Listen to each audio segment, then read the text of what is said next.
give me one mic. Everybody's got excuses, but you got one life to live, one life to give, one moment, one opportunity. Boy, that's it, and it's all said and done. When the going gets tough and the tough gets going, you just go ahead and run. Cause opinions are like assholes, everybody has one. They're being constructive or they jealous of the outcome. It's not about the times you fail, it's about the times you got up.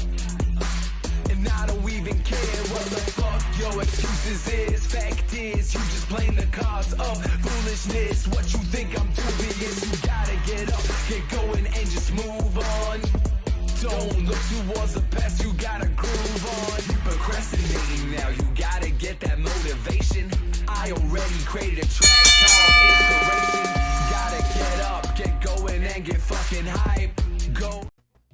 Welcome to Wrestling Talk Now. Bienvenue tout le monde. It is Thursday. It is jeudi. It is a week late. We are so sorry we were not there last week. Things happen. It is December. Parties happen, Christmas parties, whatnot, gathering with families. People are getting sick, and a lot of things happen, so we do apologize, but we are here. The Dynamite Duo is here, and we are going to break down everything and anything in wrestling that happened this week, and we do got a lot. Before I get ahead of myself, as I usually do, let me introduce to you the crazy one, the oh-so-loco, Kid Crazy. How goes it, good sir? Pretty good. Hope everybody's okay. Hope everybody's getting ready. Oh my ready God, I need Christmas better energy than that. Okay, let's get into it. Everything is fucking great. It was a great Survivor Series. Great week. Excited for Christmas, the parties, the beers. Let's do this. Is that better? That's good. Maybe a tad too much, but I love the enthusiasm. Okay. Perfect. All right.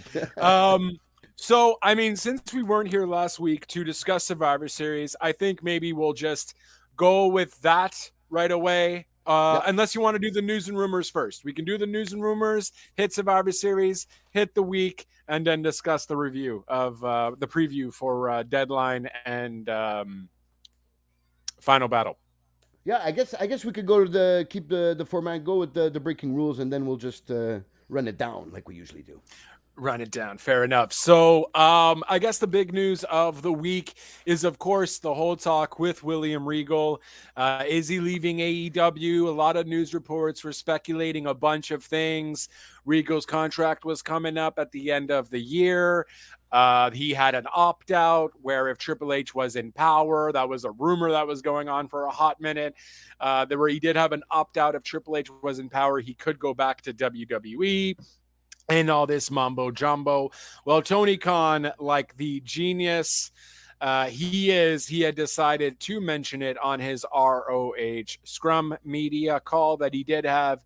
And he basically mentioned that he was in talks. Regal had brought it to his attention that he wanted to go work with his son over in NXT, and he would like to basically leave after I don't think he said leave after his contract up, but he'd like to request to be able to leave the company to go work with his son over in NXT. Khan had mentioned that his mom, he had been going through a lot with his mom. His mom had an operation, a few strokes and so on. And he had mentioned that Regal was also talking to him at this time about potentially wanting to leave and go back and work with his son, and he kind of understood Regal's intentions there, and he said, "You know what? I will do this for you." So it seems like Regal, after the holidays, will be going back to NXT, but according to Tony Khan, it won't be to appear on television. So makes sense. It would make sense that he would ask for that. You know, if I'm going to do you this favor of because he hasn't been willing to do it for anybody else, to do this favor for Regal, so he could go back and be around his son. Everybody understands that part of it. It would make sense for at least Tony to at least ask, can you not be on television for at least the first few months of your new deal? Because it would make Tony look weak a bit. So it's understandable that it's a give situation when it's like that. I don't know what his contract is or was with AEW and how ironclad it was, but if Tony was going to be the bigger man here and give him his release, it would be understandable for him to ask, can you at least not be on television for a few months so like that I don't look like an idiot,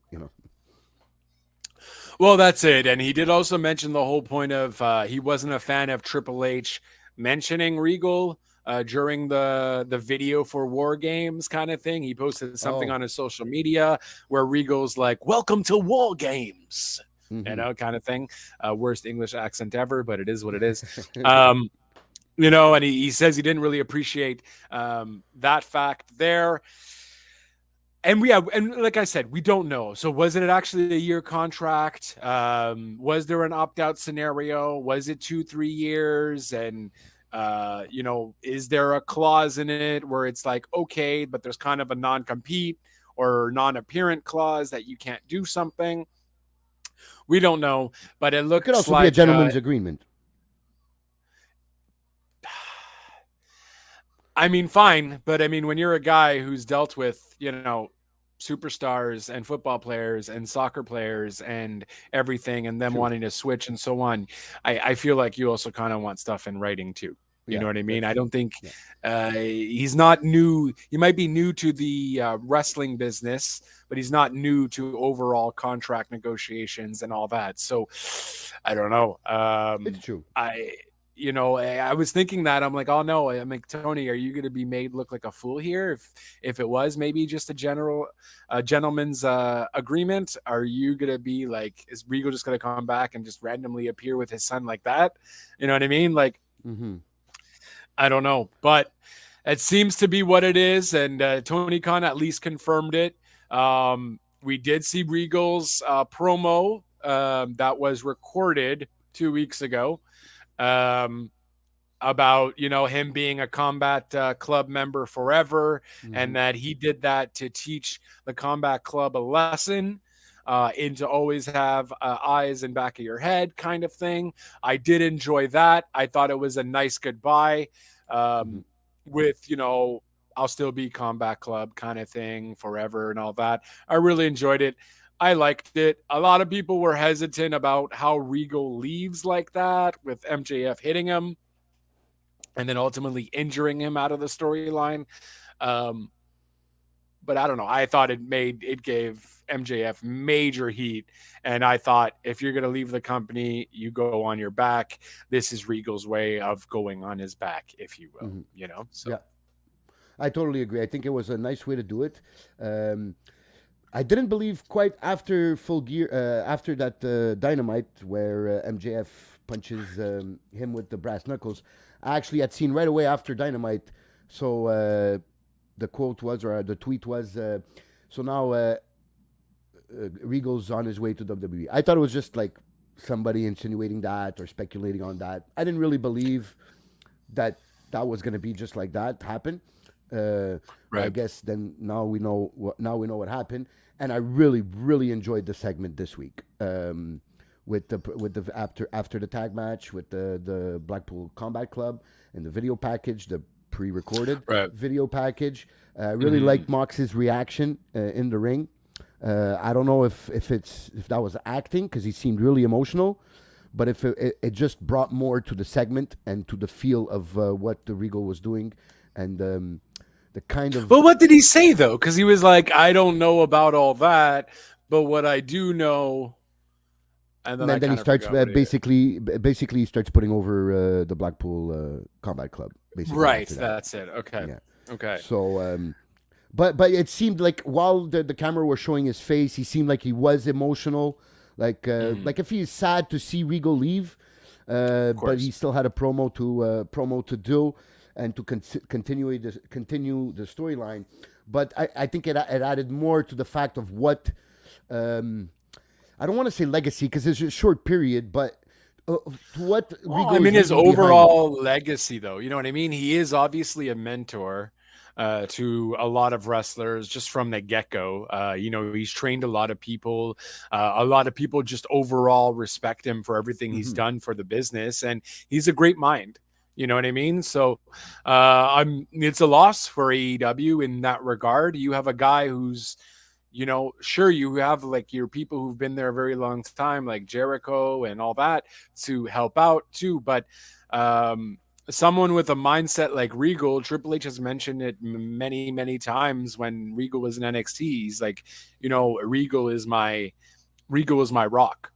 Like he's a genius when it comes to this wrestling business and all that. So it does ultimately suck for AEW, but at the same time, the guy has garnered enough respect within the wrestling business for him to get his requests done. You know what I mean? Like it's his son. He wants his son to succeed, to hopefully be as good as he was.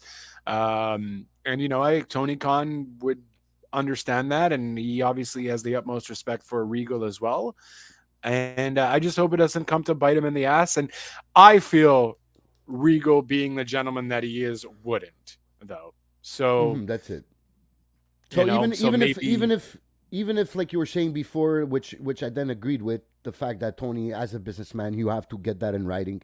You can't trust anybody to do the better thing, I guess, in this thing. But I think because I don't think it would be behind or out of the realm of Triple H to do that, like to bring him in on TV just to out of spite for Tony. For sure. But I think Regal would say no, out of respect. The guy let me go. I don't want to do this, and then Triple H would respect Regal's decision there on that. So I'm sure we won't be seeing Regal on TV for a while, but I'm not completely sure that we'll never see him on TV ever again. For WWE, I'm saying. For WWE, okay. And I definitely think that that legacy that I was talking about earlier, the Blackpool Combat Club, that if it's just that he brought to AEW, I think it's already a big part of AEW in the last year. Those are four.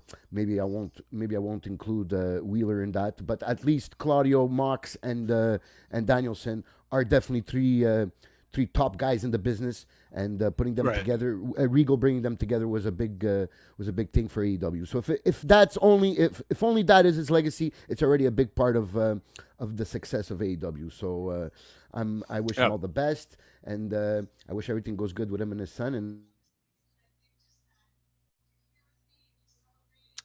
ooh, you kind of broke out there.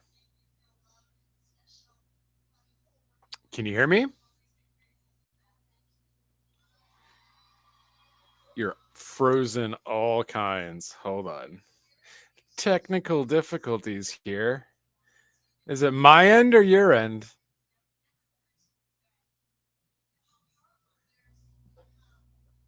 I'm still moving on my side. Yeah, hello? Oh, are we there back? You go. You were back. Wait, was I freezing as well, or were you frozen? Yeah, on my screen, we're both freezing, yeah. Oh, okay. I was good. I was moving, and I'm like, what's going on? Well, so maybe it was my internet. Okay. But yeah, no that's, worries. As I was saying, if what happens when you get Bell legacy, then it's good. Yeah. No, I mean, and at the same time, he was only there for a year. You know what I mean? And he's already so he's made, for the small time he was there, he's made a big impact. So just imagine if he was there for a longer period of time, and that also alludes to, just imagine what he can do for his son over in NXT. I don't even think I've ever seen his son wrestle. I don't watch NXT all that often. But maybe this will, with Regal pushing, maybe this will make me notice more. So yeah, I think I saw him once on NXT before I lost the time of watching NXT a few weeks ago. I think it was his first match on NXT TV. Not his first match in NXT, because I think he's done a few house shows, but his first match live on TV, he lost, but in a good effort. So I think there's a future there for him. He would need a bit more charisma, but he's just starting off, so maybe it's a little shyness or something like that, and I'm sure he'll overcome it, especially now with the help of his father next to him by his side. For sure, absolutely. And someone who might or might not be making an appearance, Sasha Banks is slated to be at New Japan's Wrestle Kingdom 17, according to Mike Johnson from PWI, which is pretty big news. We just don't know in what form she will be there. Will she just be backstage? Will she be doing a segment, a promo, a match, a dark match or something? Was this what she was alluding to with that whole Instagram thing where she's really excited for something coming up? And she can't wait for us to see what comes next. Does this have anything to do with the trademarks that she has filed back in like early November? What was it? I think it was Sasha Banks. Yeah, it was like Mercedes Money, Money Talks, Bank Money, and Statement Maker. These all sound like, could be a move, could be Mercedes Money, could be a name. So I don't know. And it's more for products and stuff like that and along those lines. So, I don't know. Would this have anything to do with maybe New Japan? Who knows? I think what we will see and what will be very telling of this appearance, because this is big, because will probably be her first appearance in a year? More around that? May she left WWE. So around May she left. So May. So half a year.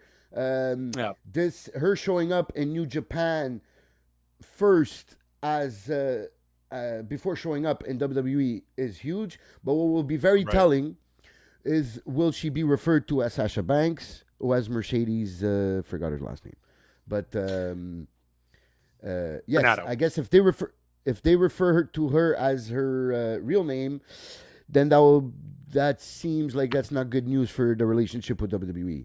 Now, if she will be appearing as Sasha Banks, then I think that means that things are getting closer to getting put together between her and WWE.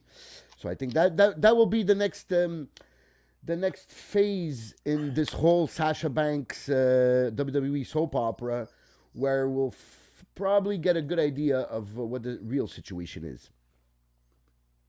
Yeah. So it's weird though, right? Because she's apparently still under contract. But she's not in the active, what do they call it? The internal active roster list. But she's apparently still under contract. If you're going to make her appear, why are you going to make her appear for New Japan first?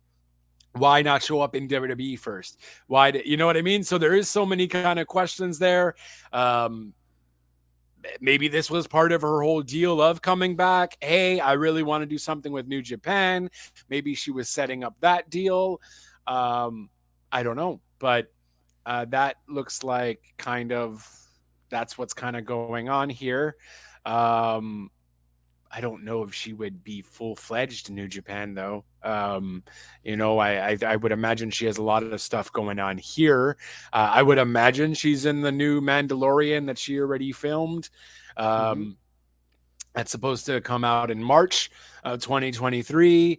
So I don't know if I don't know. It's just that's the news that we heard for Wrestle Kingdom 17, and Wrestle Kingdom already generally has their matches already set, so it doesn't look like she would be on it, but I mean, they can always add matches too, so I don't know. We don't know. We do know that New Japan is trying to build up, because before they had not an affiliation, but they would partner up with Stardom, which is female wrestling in Japan. But we had heard in the past few months that they were trying to start up a new women's division solely for New Japan. So does Sasha have something to do with that? Will she be type of part of this new startup women's division in New Japan? I guess we'll have to wait and see. This is just pure speculation. We know she's going to be there because it was announced, it was officialized.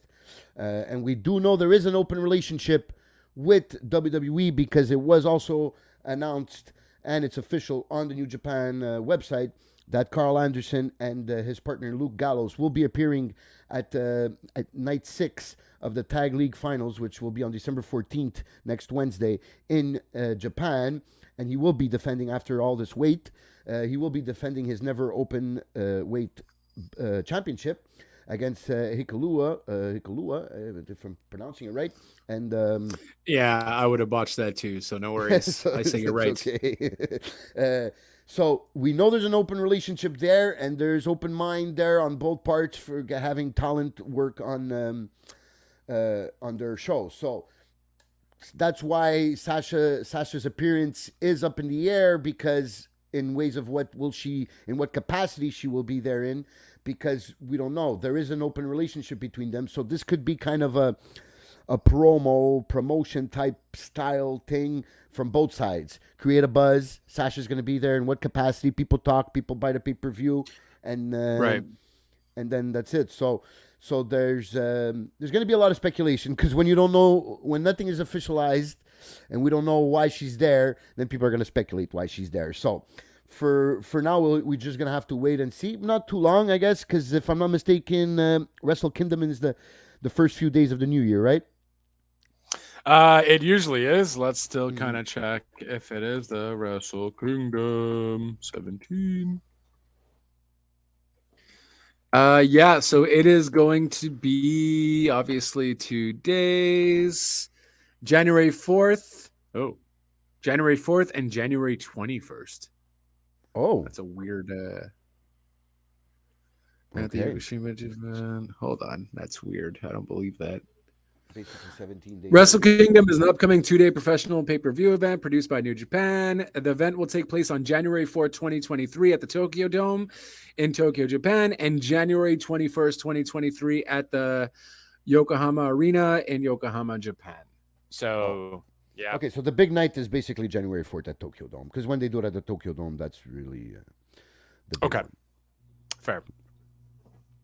So yeah, so I guess we'll have to wait and see for Sasha to see how for January 4th to see what in what capacity she'll be there. But like I said, if they announce her as Mercedes, then we might have a problem with WWE. But if they announce her as Sasha Banks, I think it's all a promotional conspiracy by both. And companies. Especially maybe too with, that could have been one of the things with. That's why because.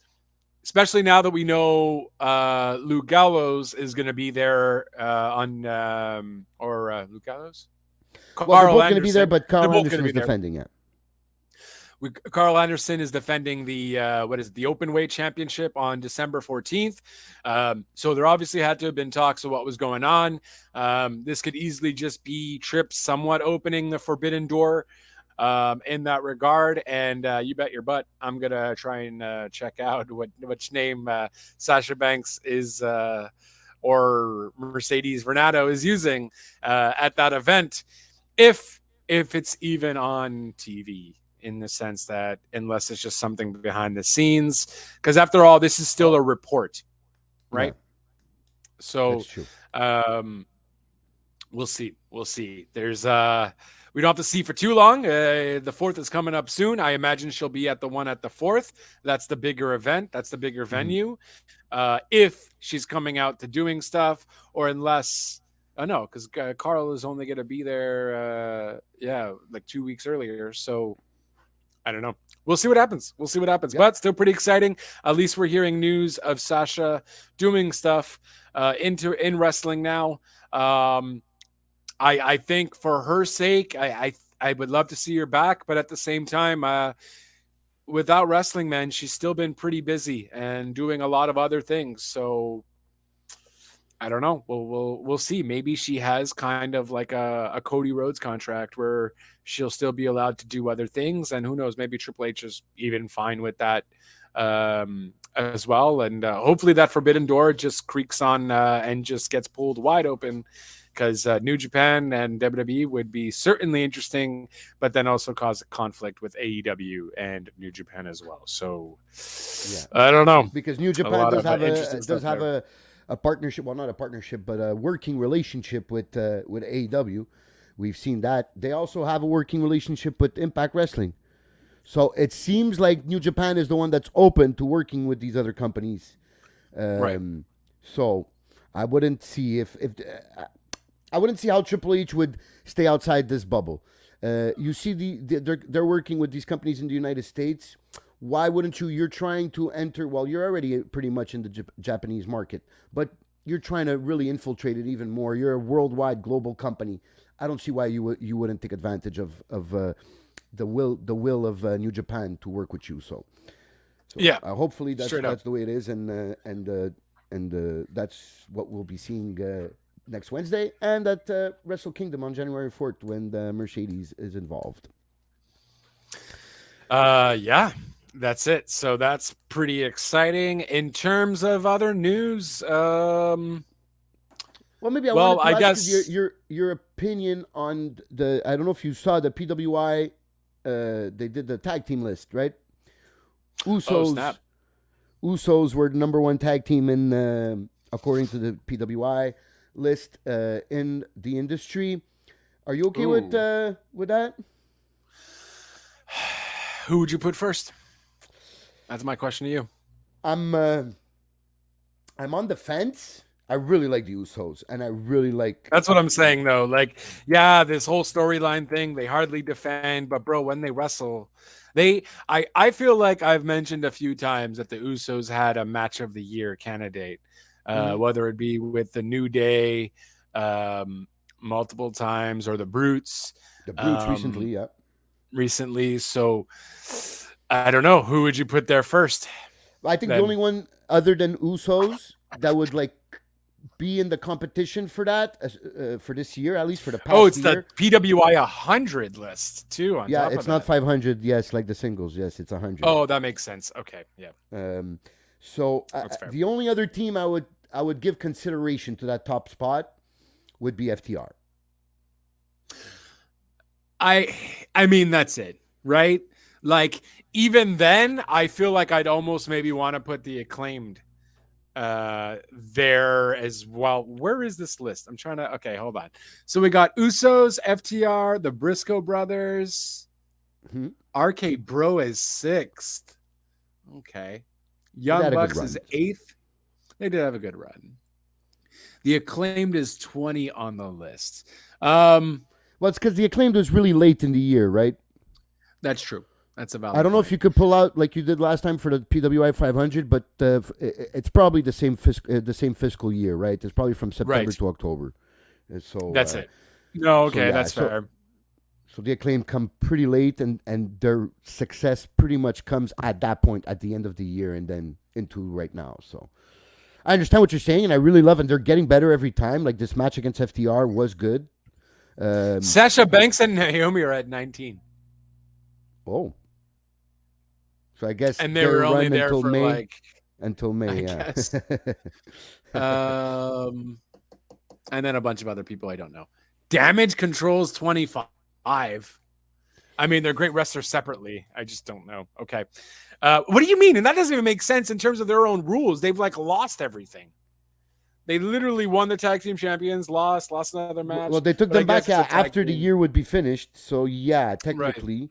So that's a bit, that one, I won't lie. That one's a bit weird, their Damage Control. I understand Sasha and Naomi, because up to them leaving in May, they were probably dominant as a tag team. Well, at least for the women's division, considering how small it was. But the Damage Control, yeah, that's a bit weird. I'd have to agree with you there. But as it goes to Usos and FTR, I think they're pretty much close. The fact that Usos have been champion for almost a year and that FTR don't have the big one, I think weighs in the balance a bit, and that's why I would give the edge to the Usos. But I think the only ones that would challenge that would be FTR. Even if they haven't won the AEW championship, sure, Usos have been there for a year, and yes, they've had great matches. But at the same time, I feel like if I'm going to compare matches between Usos and FTR, good point. I would go FTR all the way. Like, you can give me 3 Uso matches and maybe 1 FTR match, and I'm probably going to pick the FTR match to watch. You know what I mean? Like, I'm going to pick FTR all the time when it comes to Usos. Ooh, I love Usos. Usos are great. I think they're maybe top 5. I don't think they're better than FTR. Yeah. I I agree with think they're that. Now better that than you the say New it, Day. I think if you weigh it, because FTR have so many good matches, and Usos That's don't it. have that many matches.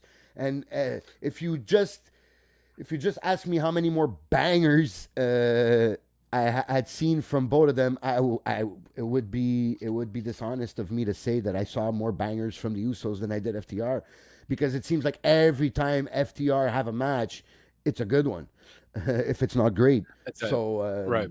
So yeah, Even their that's match why with I'm on the the Acclaimed fence. yesterday was freaking Yeah, fuego. You know what I mean? yeah. Like, I they think there's still totally left. made. I think they left a bit of space for a better match at a future pay-per-view if that happens. But I think it was still really great. But it just felt like they had left a bit on the table there, just in case. Well, that's why I thought, because initially Tony Khan had mentioned in the media scrum that everyone was wondering why FTR wasn't on the card. And Tony Khan was like kind of saying, well, just wait until Dynamite ends, kind of thing. And then, it will kind of explain things. And they're like, okay. So I had initially thought, okay, now the Acclaimed is going to win. And then the Acclaimed is going to ask, hey, we beat you. Now we want one of your titles. We want to face you for the ROH championship. Mm-hmm. So I thought that is what was going to happen, because I did feel it was a bit great freaking match, great storytelling. But the way that it ended, it didn't showcase one was better than the other. It was just, I kind of got you at the last second with the roll. You know what I mean? However, obviously, I want to see FTR versus the Briscoes in a dog collar match, though. Like, Wow. then when you mentioned that, I'm like, okay, fine, Yeah. you win. Yeah. I'll take that. Give me. Yeah, I'll You know what I accept mean? that. I'll accept that. I'll accept that. Like, this is their third match now with the ROH pay-per-views, and both of them have been freaking phenomenal. So Yep. let's go. Yeah, definitely. When they announced that, I'm like, oh wow, that there's gonna be blood here, and if their previous matches are any indication, this will be a banger, no doubt about it. Man, I think. Oh, let me know. I can't do it Saturday, but one of these days, man. What we gotta do is we'll watch all 3 as like a watch along. Yeah, We'll watch the first one, the second one, and then the final battle one, because I'm at work on Saturday when it's playing at 4. Like, who the fuck plays at 4?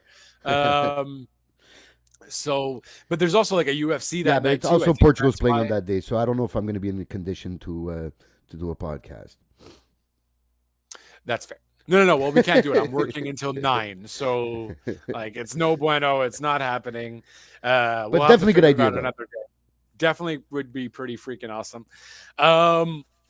Yeah. So I think you have one more breaking news. Do I?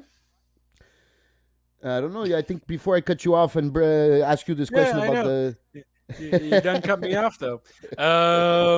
Let's check here. I got to asking for a long time. We kind of take it. So, well, there was a whole thing with the New Day potentially being on NXT long term. As previously noted, the New Day, Kofi Kingston and Xavier Woods will challenge Pretty Deadly for the NXT Tag Team titles at this Saturday's NXT Deadline pay-per-view. Oh. Didn't even realize that. During a media call to promote the event, Shawn Michaels was asked about the New Day possibly being part of the brand long term. We never go into it asking for long term. We've kind of take everybody's temperature when they come here and hope that it does. We understand it if it doesn't, and the commitments, but I'll say this: they really enjoyed being here Tuesday, and I know that there is an aspect of Xavier started here and has wanted to come back for a long time. It's amazing, the 2 young guys. They're 2 good young guys, and they've been doing this for a long time and have accomplished everything here in the business.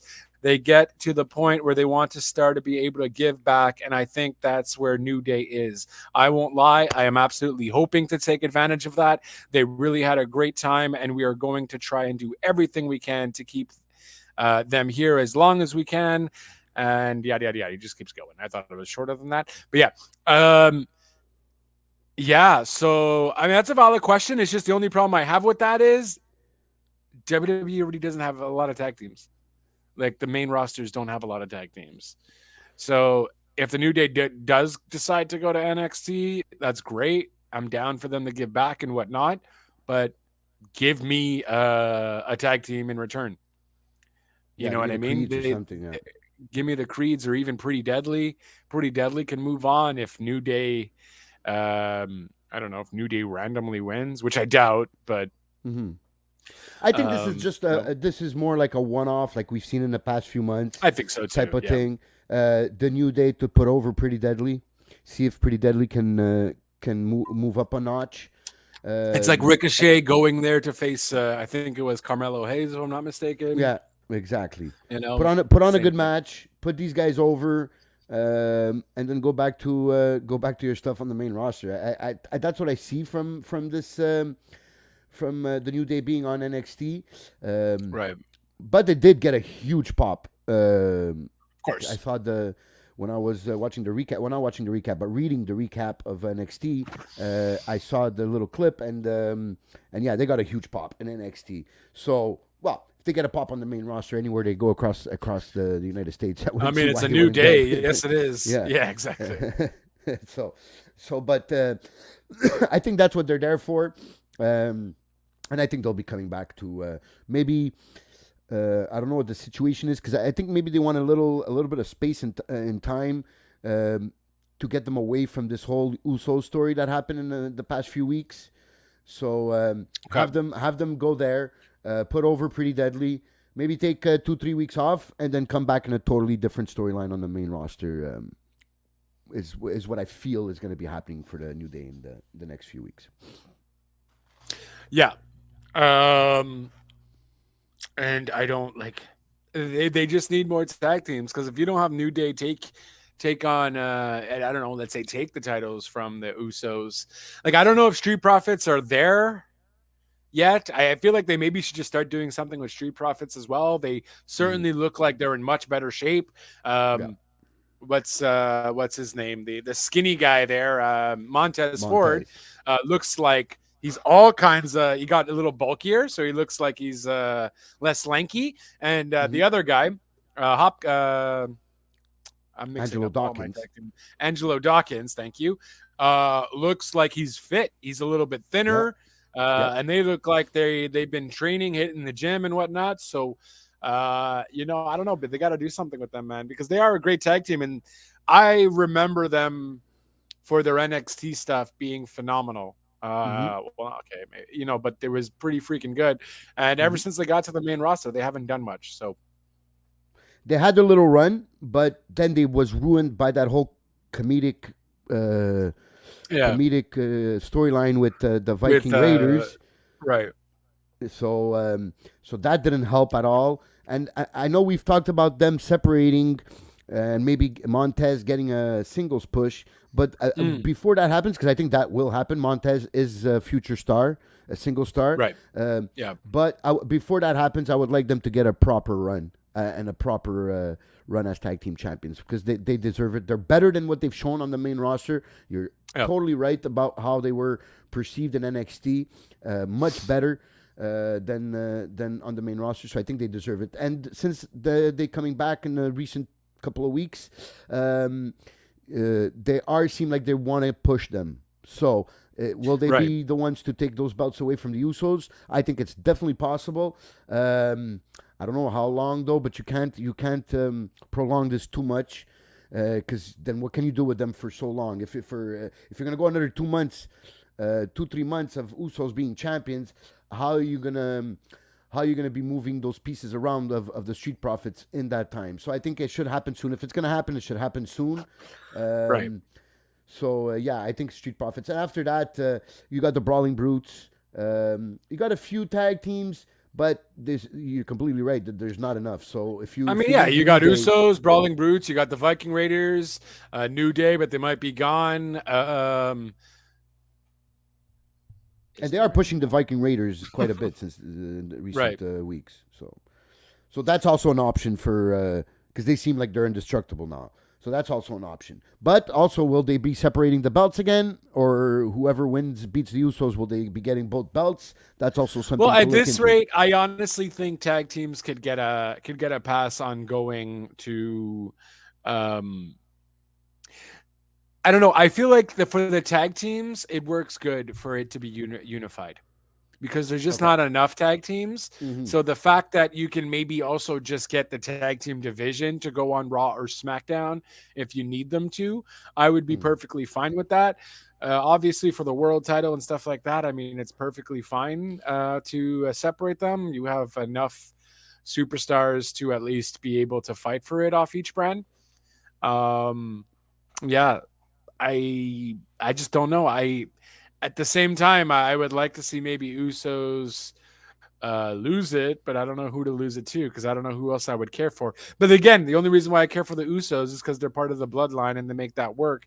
I haven't seen a banger of a match from them in a while, but that's just because they hardly ever really wrestle. They fought, I think, the Street Profits or the Kevin Owens and Riddle, yes, this week. And Riddle, but I didn't really. The match was all right. It was pretty decent, but I don't know. I need a build. No, I want a storyline too. You know, like the match was more there to advance the storyline between Kevin Owens and the Bloodline more than anything. And you saw, I think they wrote off Matt Riddle there. Kind of. What do you think that's about? I think it's a repackage coming. Well, not a total repackage. He's still going to be the Matt Riddle, but but not that much. But in a new kind of attitude, I think that's what. Because I think people have noticed that it's becoming stale a bit. Yeah, less Randy, less. I want to be trying to get accepted by everybody, try to be cool with everybody.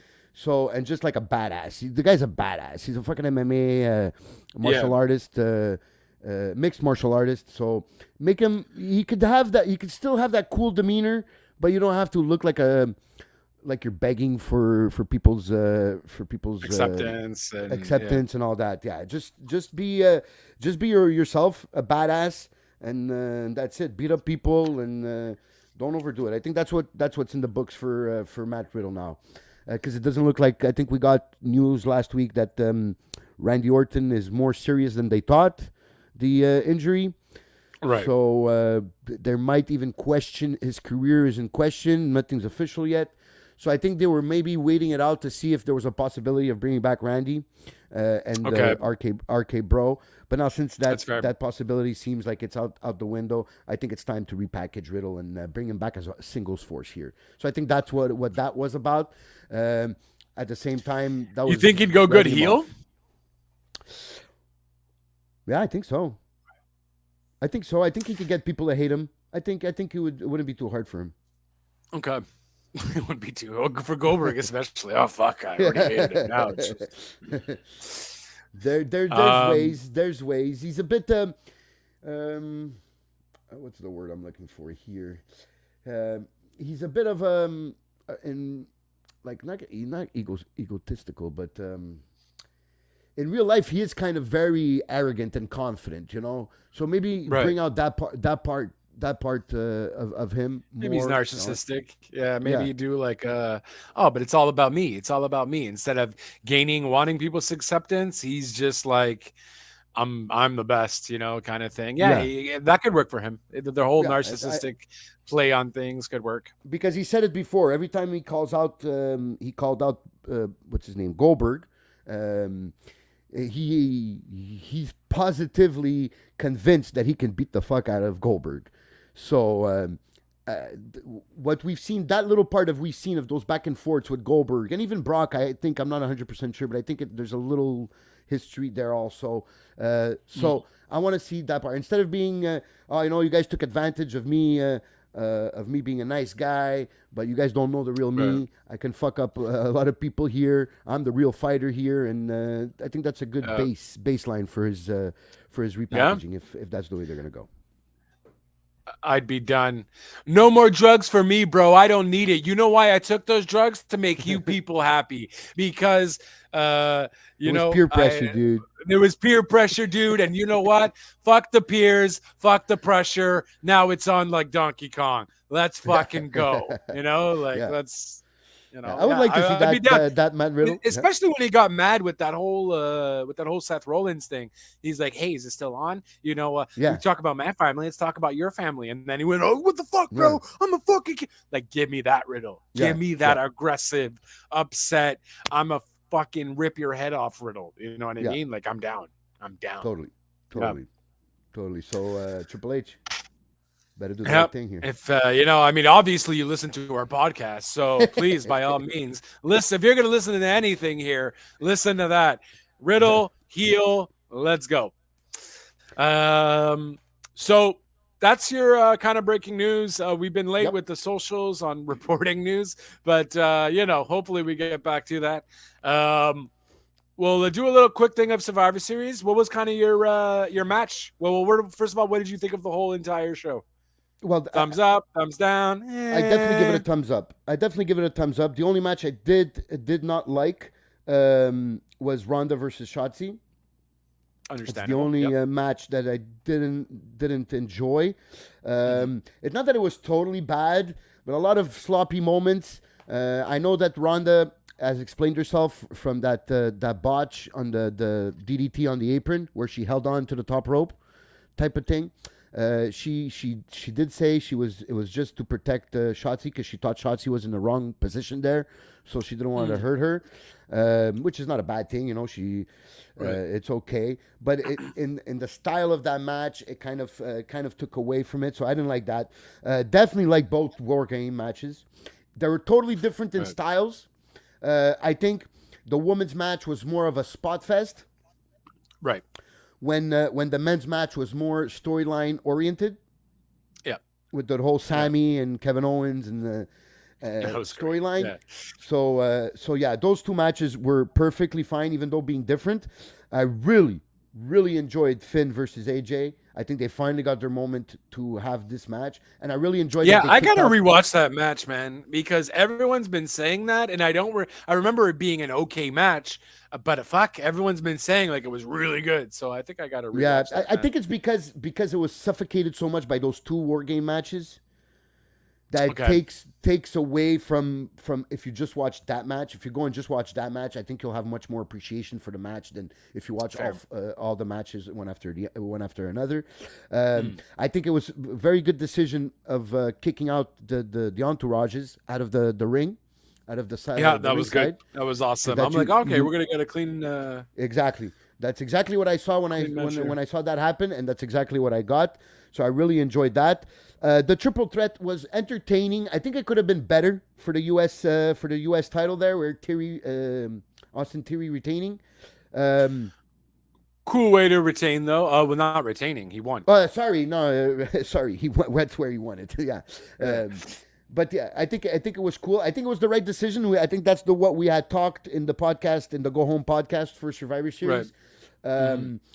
I think Bobby future is with Brock, especially at Royal Rumble. So and I think they can continue going with the storyline with Seth, because what we do see now is we got a whole bunch of people running after this title. We got Seth, we got Ali, we got Bobby. So this is you got Dolph, and you got Dolph. So this is giving importance to the US title, right. And Theory being champion is giving him importance. And I like his promos recently, and I like everything. So this was a good decision from the booking here to give it back to Theory. And that's my overall look on it. Even though the women's match has some great spots, but the storytelling in the men's match, I think it's still following what we kind of predicted or asking for. But they really put all the trust now. They really trust Sammy. So maybe this is the perfect time for Sammy to turn, right? I don't know, man. I'm hearing rumors that Sikoa is going to be the one who's going to turn. I keep hearing that it's not Sammy, it's Sikoa. And you kind of notice it when everyone's always putting up the ones. He's kind of like this. He's the enforcer, so we kind of get that. But it's also like he's kind of always just in the background. He's never really associating himself with what's going on. He's just there, so we don't really know what he's thinking in that regard. But ultimately, with the rumors, we also, of course, then had the rumors of it potentially being KO and Roman at Rumble, or Sammy and Roman at Rumble, or KO or Sammy versus Roman at Elimination Chamber, which would make a lot of sense because it is also in Montreal, which I will be going to, which I'm freaking excited for. Nice. You know, so I imagine it would be one of those, but then that, of course, would mean that Sammy would be the one turning. I don't know. There's many ways, but then Jay still sounds like he doesn't believe him Kind because they of had on the fence there, yeah. alluded to on SmackDown, kind of on the fence. Oh, but Roman gave me a look, and that tells me all I need to know. Which, again, that look that Roman did give Sammy was kind of like, yo, you just, like, should I trust you then? You literally just threw your brother of 15 years down the drain. Like, if you can do that to your brother, what will you do to your bloodline family? So that's kind of the vibe I maybe got with his look. It could have also just been a look of like, I'm shocked and hey, like I was wrong. But I think it was more like a concerning look, like, okay, now I really got to watch out for you. I think why I'm saying that it still pertains to the kind of the predictions we gave or the booking we were asking for in this case, because listen to my my creative imagination here for a bit. Give me the benefit of the doubt. I say since Jay wasn't trusting Sammy, it was kind of hard for Sammy to kind of navigate and try to manipulate the bloodline. So by getting their full trust, by doing this to Kevin in this War Games, which had no titles on the line, I think this makes him gain the trust, continues the storyline, and Kevin Owens fighting for the championship. I think at Royal Rumble, and that's the moment. That's the moment Sammy turns on the bloodline. I don't know if you give the title to Kevin Owens right there. But I think that's the time that he turns on the bloodline. And then that brings a Sammy versus Roman at Elimination Chamber in Montreal. But man, having KO come in as the champion, that would be huge too. Bro, and then what if you do KO versus Sammy Elimination Chamber? And then Roman wins like the Elimination Chamber match. And then Roman can then also, it depends who also wins the fucking Rumble at this point too. But I mean, that would completely change shit. But this would also be good because then this doesn't give Roman the title. And then you have a Sammy KO scenario. And then you have Roman go and face The Rock. Like we all fucking want to see. Yeah. And that gives you your KO versus Sammy at WrestleMania moment also. Yeah. So for a title, which would be huge. Yeah. So I think I'm gonna cry for those guys because that's fucking amazing, guys. This is you've both have done this. You've been through the grind together, and now you're at the pinnacle of the main event at WrestleMania. Like the dream comes you can't true. The dream comes true. This is your dream moment, and you're yeah. Yeah, I'm getting goosebumps just hearing you talk about it. Yeah, you know what I mean. And that's pretty good. I don't know if the timeline. I don't know if the timeline that I'm putting forth is gonna be the one, but I think just story wise, I think story wise that would be the way to do it. You have Sammy now getting the trust of the bloodline, then turning on them, getting Jay to say, "I told you guys, I told you so, I told you he was never gonna be shouldn't ever be trusted," and it brings the KO versus Roman and the future storyline between KO and Sammy. So I think that's why everything worked out good in that men's War Games match. If I would have to give it an overall, okay, so 5 matches, one really was really not good. I would have to give it an 8.5. No, we'll go with 8. We'll go with 8 on 10. I would give it an 8 on 10 because that match not being good is valid enough to take away 2 points. So I would give the pay-per-view. The premium live event. I know you don't like that, so I just wanted to bust some balls there. So yeah, I would give it an 8 on 10 for that for Survivor Series. Yeah, I'd agree with that. Again, I think I'm gonna go with 7 though, just because I got to rewatch that Seth the Finn versus AJ match, because I think that's ultimately what would give me the maybe the 8 that I'm looking for. Yeah, perfectly fair enough. So that's okay. So that was Survivor Series. So then we basically skip a week because we were here last week. So we jumped right to SmackDown that following week. So we had a very good opening match in Sheamus versus Sammy. They're also continuing the story. I like the Sheamus line. I hate to beat up a fellow ginger, but got to do what I got to do. That was kind of funny there.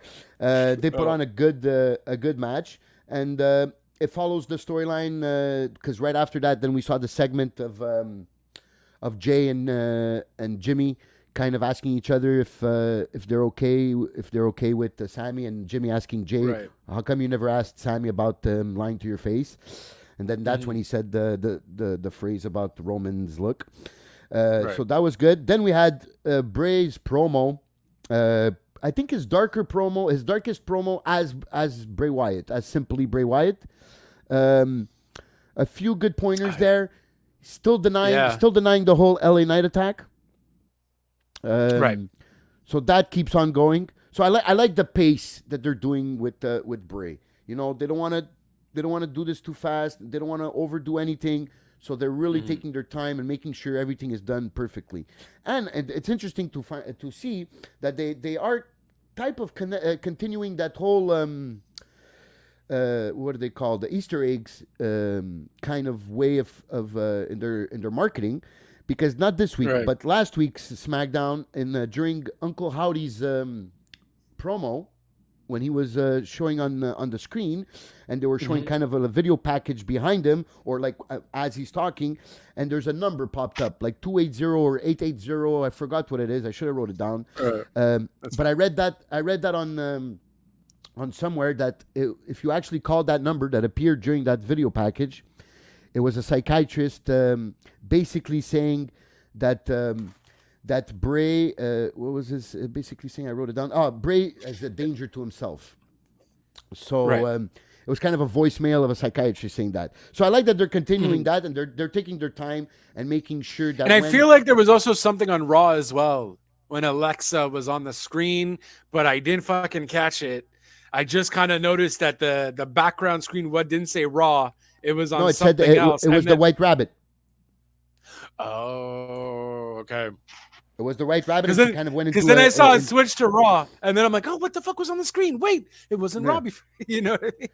Yeah, and then she went like into kind of a glare, like a what do they call that when you go like out of your just out of body experience kind of like thing. A stance or whatever, I don't know, but it was kind of weird. And she did what didn't she do in the triple threat match on Raw? Didn't she do the twisted not the twisted? She was going to. She didn't do it. She didn't do the twisted. The Sister Abigail. I mean. Yeah, that's it. Right, that's but it, she didn't do it. She was like going to, and then she like stopped herself. Yeah. Yeah. So there's definitely multi-facets to this storyline, this Bray storyline. So I like that. I like that we didn't get to see Bray in a serious match yet. I think you got to keep that for a big event. It has to be a big payoff, like Jeff would say here for this. So I'm enjoying that. And then right after that promo, I think they killed it a bit. The vibe after that promo and bringing Shayna versus Emma. I really feel bad for Emma here. But I do like that they're bringing back Shayna and the badass that she deserves to be. Right. But like, why bring back Emma? You gotta prepare her for Ronda, baby. Yeah. Yeah, I like the story they're telling, and I also like that they're not going too fast with this. It doesn't have to be the next pay-per-view. It doesn't have to be anytime soon. Oh, give it to me in Elimination Chamber. Let's go. Well, yeah. If anybody that's going to be in eliminations at the Elimination Chamber would definitely like to see that match. But I think it's more fitting for a WrestleMania, wouldn't you think? Maybe even Mania. Yeah, no, then they can definitely. I mean, I just don't know. Then what do you do with Charlotte, right? Because I feel like Charlotte is also going to be in that picture, and then obviously Becky will somehow be in that picture. Bianca will most likely maybe still be champion. I don't know. We'll see what happens with Raw next week too, with Bliss and Bayley facing off. I feel like Bayley is for the number one contender, right? Yeah, for the number one contendership. So Bayley is going to go on there. And then I'm like, oh, I would love to see Bliss, but I feel like they're doing this whole storyline with, Bliss turning soon. So yeah, that'd be kind of weird. Unless that's where she gets the title shot. I mean, and that's when this whole thing comes to fruition for her and Bray. But I don't think so. I think this is setting up a Bayley Bianca rematch, and so like that you could just continue because that's the reason Alexa won. Was because of the interference of the of Damage Control that put what's her face through the table, Bex, that put Becky through the table and kind of took her out of the picture and permitted Alexa Bliss to do the Twisted Bliss and take the pin. So yeah, then we had another very good match. Maybe didn't like too much the finish of it, but Kofi versus Gunther was a very good match, a very entertaining match. But I guess the storyline here is in Strowman going after Gunther, right? That's right. That's what Gunther being scared. Well, yeah, and yes, Gunther was scared the first time, which I didn't like too much, booking wise. I know. I was like, yeah, no, Gunther shouldn't be scared of anybody. It's fucking Gunther. Right. Yeah. I don't think Walter would have been scared. But whatever, that's another story. No, Walter definitely wouldn't have been scared. But definitely that's the story. But then after they attacked Braun, so I don't remember when it was. I know they came and they attacked Braun, and then it seemed like Gunther wasn't scared no more. But in this case, against Kofi, then Strowman comes again and interferes. Gunther gets the win over Kofi.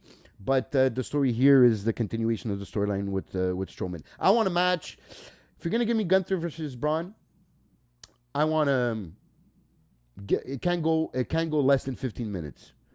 I would like it to go 20 because they are two big men. So two big men to go over 25 minutes is hard. No, but I hope it's good. I mean, it might be fine. Like Strowman could go. He's one of those big guys that can move. Mm-hmm. Gunther obviously can put on a clinic, and I think Gunther could at least help out Strowman with certain things and so on and so forth. It might be a fun match. I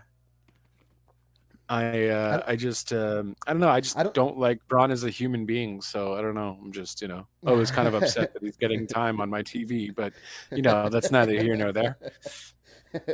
Fair enough, but he actually commented on whether he was going to be the guy to beat Roman. I'm like, bro, you're nowhere near the picture. Like, get out of here. Like if it was said in the storyline, perimeter, then I would accept it more. Because you want the big guy to think that he could beat everybody, because then it wouldn't make sense. But saying that the way it came out, like he's actually being serious about it, and that's what he actually, I agree. That's a bit too much there. But I never saw Braun give a chop, or it's just my memory that's not 100%. Give a chop or get a chop. No, I think I've seen get a chop, but I don't think I've ever seen him give. I don't think chops. He's given a chop. No. So yeah, I would. He like might to see do that. more. I don't know. I feel like he might do more of. I think he's given chops at the turnbuckle though. Oh, okay. Maybe. Okay.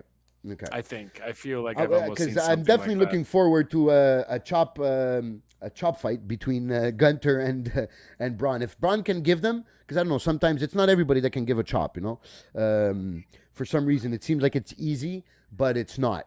So you have to really hit it perfectly with your hand, the spot on your hand, and you have to hit it really perfectly on the chest for it to really have all the effect you want from it.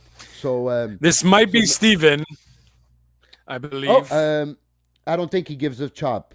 Yeah, we don't know who it is, maybe, but if you don't sign up on Facebook for us to see your name, just maybe sign your name under your comments like that. We know who it is. But yeah, I don't think I ever seen him give a chop. So I would like to see a little chop fest here between Braun and Gunther here. So that's an okay. Damage control promo and the return of Tegan Nox. It was unexpected there. Yeah. Everybody was expecting the return of Tegan Nox. At least not at that moment. I mean, with Liv Morgan. Yeah, that's it. It's more along the lines of like, because was she fired or she was just still in NXT? She was fired, right? No, she was fired. One of the releases, yeah. One of the releases, okay. Yeah, I don't know. I kind of forgot about her. I know her name or whatever, but I had completely. So for me, it was kind of like, oh, cool. But I was like, I don't really remember her much, to be honest with you. So for me, I mean, I guess the crowd agrees with me because there was no pop. Well, yeah, because gentlemen, so it's got to be Steve, right? It is Steve. Okay, so yes, I do agree because Tegan Nox was big in NXT, but since that is type of a niche clientele there, I understand why not many people would know her and she wouldn't get the pop on the main roster like that. But I think people are gonna get to like her because I think she is charismatic. She is good in the ring. She's a bit injury prone. But hey, that's not her fault. That's why, right? No, I mean, yes and no. No, yes, meaning that now you're getting to remember her a bit more, but no, right. It's not her fault that she gets injured. Yeah. Well, I mean, it's not her fault, but it is her body kind of thing. But yes. It's not her fault. But I do remember reporting a bunch of injuries for Tegan Nox, though. I remember that being a thing for a hot minute. So, kudos for Triple H for bringing her back, though. Let's just hope it works out for her. Maybe it's kind of the storyline. I'm not necessarily caring for Liv either. Right. Yeah, so, that's also that. Yeah, definitely. So maybe it's just the person she's going after. It's just kind of like funny. Well, this not funny because it's not really funny. She's being kind of this whole like crazy. I think craziness would be because she's laughing all the time, even when she's getting a beating.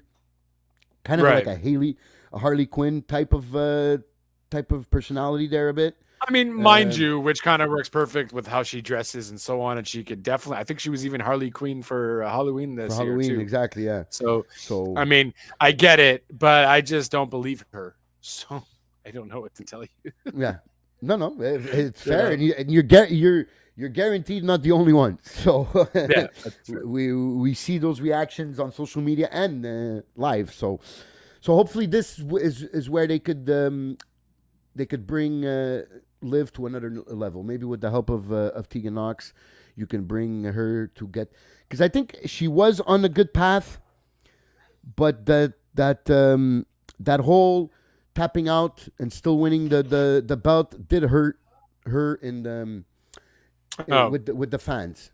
That whole thing of like winning while you're tapping out because you got the cover, but at the same time you tapped out before you got the 3.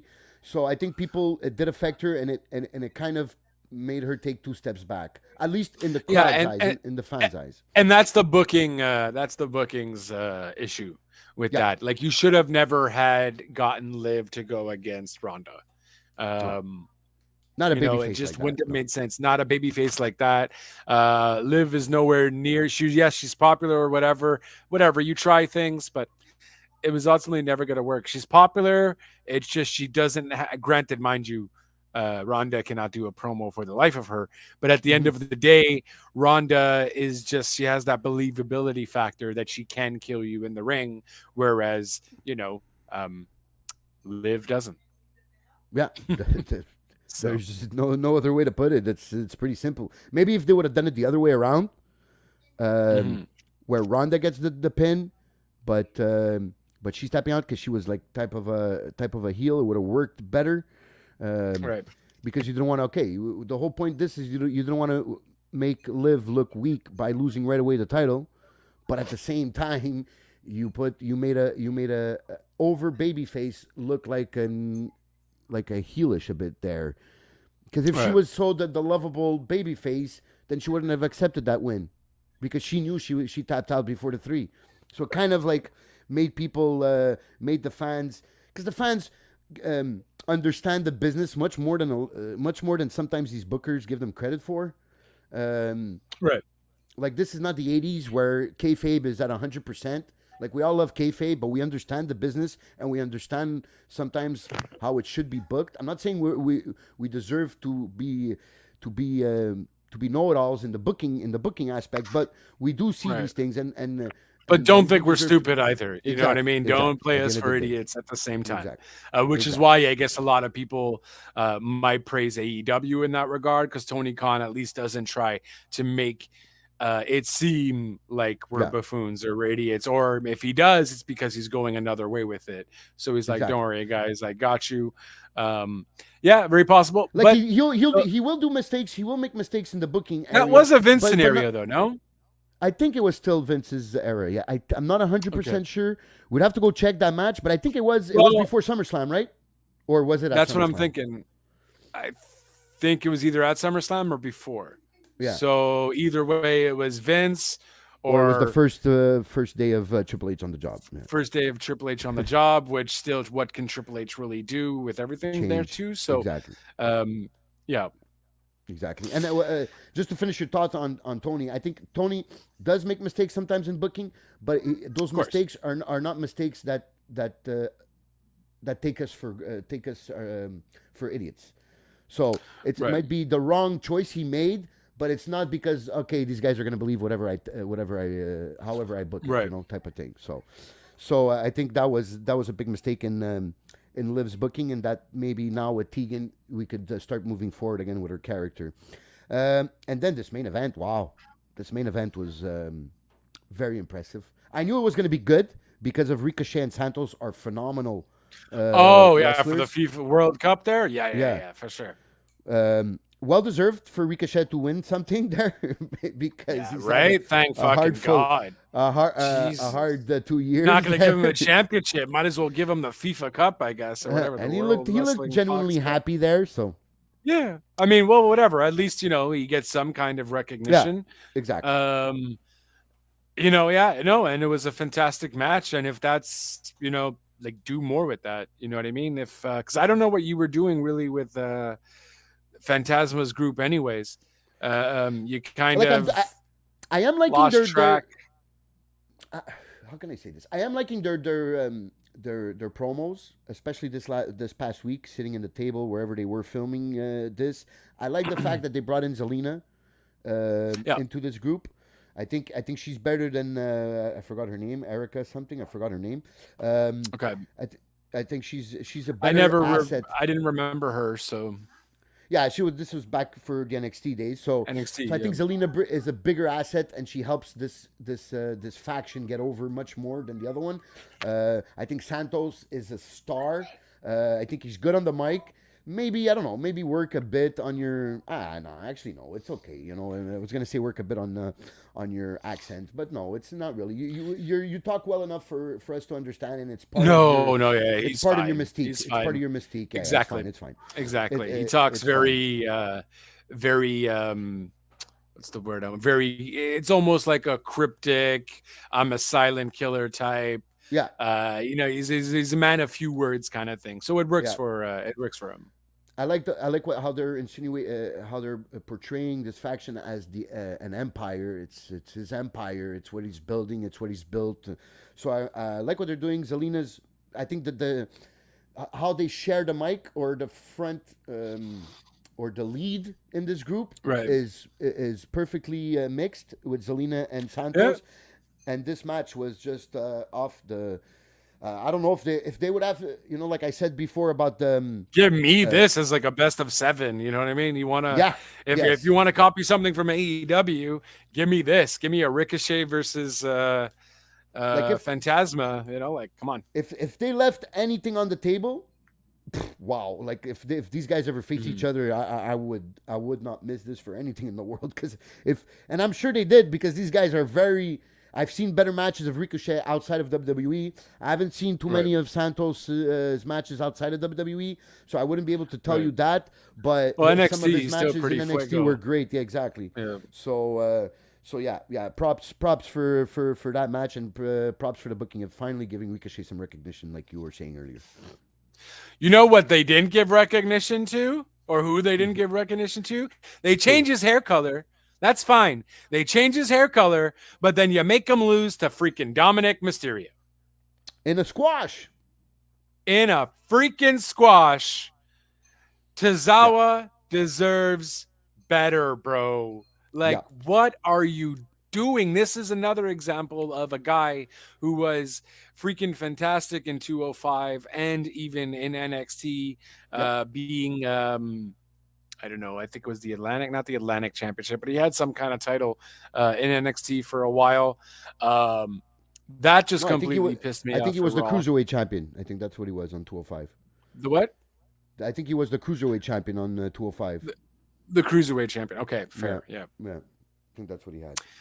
And they just don't do, and they have this guy as like, so first we see him change his color and he's doing the whole JBL thing. He hops onto JBL's like fucking I don't know, he's on JBL and JBL's holding him and he's like, oh blah, blah. I forgot what match Corbin was fighting there in the ring, but ultimately makes him lose. Yeah, it was it's Corbin and Alpha Academy against the OC. Oh yes, okay, yeah. Which, by the way, Alpha Academy on my screen every week. I'm enjoying it. They're not really doing anything with them, but any chance to see Gable wrestle, I am down. Yep. You know what I mean? Totally agree with that also. Totally agree. It's really a shame. Shush! Between and Gallows and Gable. Oh, yes. It was a nice comedic relief there. Even though I don't like to see these guys, the Good Brothers, do comedic things, but that's what they do with them. But yeah, they're good with it though, and they are good with it. It looks like Carl and AJ don't like it too much, but it looks like Luke Gallows really enjoys it. So I guess let them be and let them do if they enjoyed it. They went there knowing that it could have been a possibility that they were gonna do this, but I don't think it's hurting them just yet. Okay, so if there's not too much of this, then maybe it will be okay, but we can't have them becoming a comedic week in, week out, being the comedic segment of Raw, because that's gonna won't finish well. Even if we're talking about tag teams, put the tag team titles on the OC. Yeah, they definitely, what I mean? Deserve to be in that picture. Definitely. They deserve to be, and give me like a tag team tournament, man. You want to do tournaments for World Cups and whatever because of Fox? Give me a tag team tournament for let me see, the OC like against the Street Profits, and also I don't know, Finn and Damian Priest and New Day. Brawling Brutes, like, you know what I mean? That's where you can kind of maybe even change them from, because everyone keeps telling me, I think I've mentioned it on this podcast, that the OC or the club is better. Gallows and Anderson is better as like an actual heel, a monster kind of thing, and not a comedic aspect. And I've never seen them outside of a comedic aspect because I didn't watch New Japan or I think it was New Japan they're mostly in, or even ROH. So I didn't know of them as being like that, so in Impact, I guess there were. Yeah, exactly. That's what I was about to say. Maybe the only time we saw them as a lethal force was when they were behind Kenny Omega, when he was the Impact champion and the AEW champion there. Mm-hmm. That's basically the only time that these guys you don't mess around with them. That's who he was, kind of their protection there for Kenny Omega, right? So that's the only time. But yeah, I would definitely put. I think it would be the perfect way for some other teams or potential teams to get some TV time. Do a tournament like that. What are you doing with Humberto? Like, okay, mind you, I don't freaking like them as their group, but again, we've seen Humberto Carrillo and Garza. Angel Garcia, yeah. Angel Garza, you're right. Yeah. Garcia, what? He's a Portuguese. He's Portuguese now. Angel Garcia. I was trying to claim him there. No claiming. He's definitely Spanish. He's there. Mexican. He's sticking with it. Mexican, yeah. No, you know what I mean. And those it would two be guys good to see Los Lotharios. Yeah, Los Lotharios. That's it. I didn't remember their tag team name, but yeah, that would be fun to watch too. So, that would aside be from that, a good way to do it. There was Usos versus, which we already talked about, versus Riddle and KO. With Solo beating up Riddle and basically writing him off TV for a few. And I had written in my notes, we finally get it introduced because they were trying to have Solo. They didn't know what Solo was going to use as a finisher. So finally, he's used it. That's basically what he used to put out Riddle. There was Umaga's Samoan Spike. So right. So it seems like that going forward, that will be. He used a few different ones here and there in different matches, but like a Samoan drop thing as well. Yeah. So so I think the Samoan Spike will be the one, unless he uses multiple, because he is the street champ. So the street champ does have the leniency to finish off his matches however the fuck he wants to. So. And I'm down for it. Like, he doesn't have to necessarily, you know what I mean? He can go off of all of his Samoan brothers and cousins and, use whatever the hell he wants. He has a long list of finishers that he can pay homage and take advantage of too and get away with. So, I mean, and I thought his Umaga's jab there, I don't know what you call it, Samoan Spike, was pretty awesome for him to do. You know what I mean? For me personally, I felt like he did it better than Umaga. I won't lie. I like it seemed more legit. Yeah. Okay. Yeah, so I'm not crazy. I won't lie. I was thinking about it right now, and I'm like, do I say it or is that a bit disrespectful to Umaga? But it's since you said it, disrespectful, but it's the truth. If that's what we feel, that's what we feel. That's just how good. And Umaga was a fucking badass, man. He was good, but Solo is a fucking badass also, and he's also good. So that's it. And I think he's in that category. He's in that Umaga badass category. That we've seen from that family, like that. The Usos have their vibe. Roman has his vibe, but Umaga and Solo have that vibe. Like, those guys don't fuck with it, like silent killers. Yeah, exactly. Yeah. So I enjoyed seeing the Samoan Spike there. Then we had the first triple threat for the shot at the women's title, and this I think you will like because Asuka obviously got the beats here in this one. And Bayley ended up winning, but we've seen this week. I don't know if you've seen it on social media this week. Asuka posting some provocative. I don't know if provocative or sensitive content on the social media. Basically, it's different face paint, and it's a darker side of Asuka. So I like this. We're getting a repackage of Asuka, basically. So nice. I'm down with that. Okay. Yeah, I'm definitely down with that. Yeah. In one of the pictures, she has type of a Joker paint face on. Her this would be Instagram. Totally you're saying? Yeah, it was on her Instagram page. Was it on her Twitter page? Because it was protected by sensitive content, and then you had to press on the picture to see it. That is pretty badass. Okay. I'm seeing the one with the Joker. Yeah. So new gear, kind of more of a golden. Yes, exactly. That's it. Yeah. So I'm down for that. I think it's time. I think even though we do love Asuka, and when she's ripping everybody in Japanese, everybody loves it, and she's really over with the fans. But I think in in character wise, it's maybe time that she move on and adapt. You don't have to change nothing. You're still Asuka, but just give it a little twist, twist. And I'm down with seeing if I don't know if she's going to be heel or not, but it seems like that's the way, because she's kind of saying goodbye and this world has been cruel or whatever. So who's saying goodbye? Well, not goodbye, but it's one of the captions that she put underneath the picture in one of the pictures. This world is cruel. Something has to do with the world being cruel. Goodbye for now, type of thing. I don't exactly remember, but it's one of the captions. Well, in that one at least, "Fear me," I think is what it also says in her background. Oh, if I'm not mistaken, I didn't even notice. So it might not even be "Fear me" though, because it also looks like a P. I don't know. It's a weird because then it's M-A Maker. Okay, so it's something Maker actually. Sorry, so it's M-A-K-E-R. Okay, I got it. So so on Twitter, Peacemaker, I think. Peacemaker. Yeah. Okay, that makes. I don't understand it fully, but okay, this is it.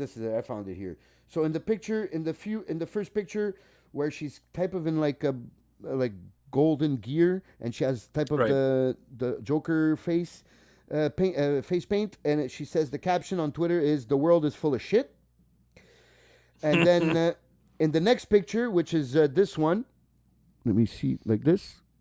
If you see it correctly. Oh snap! This is off. Her Twitter. Her Twitter. Oh, her Twitter. Okay.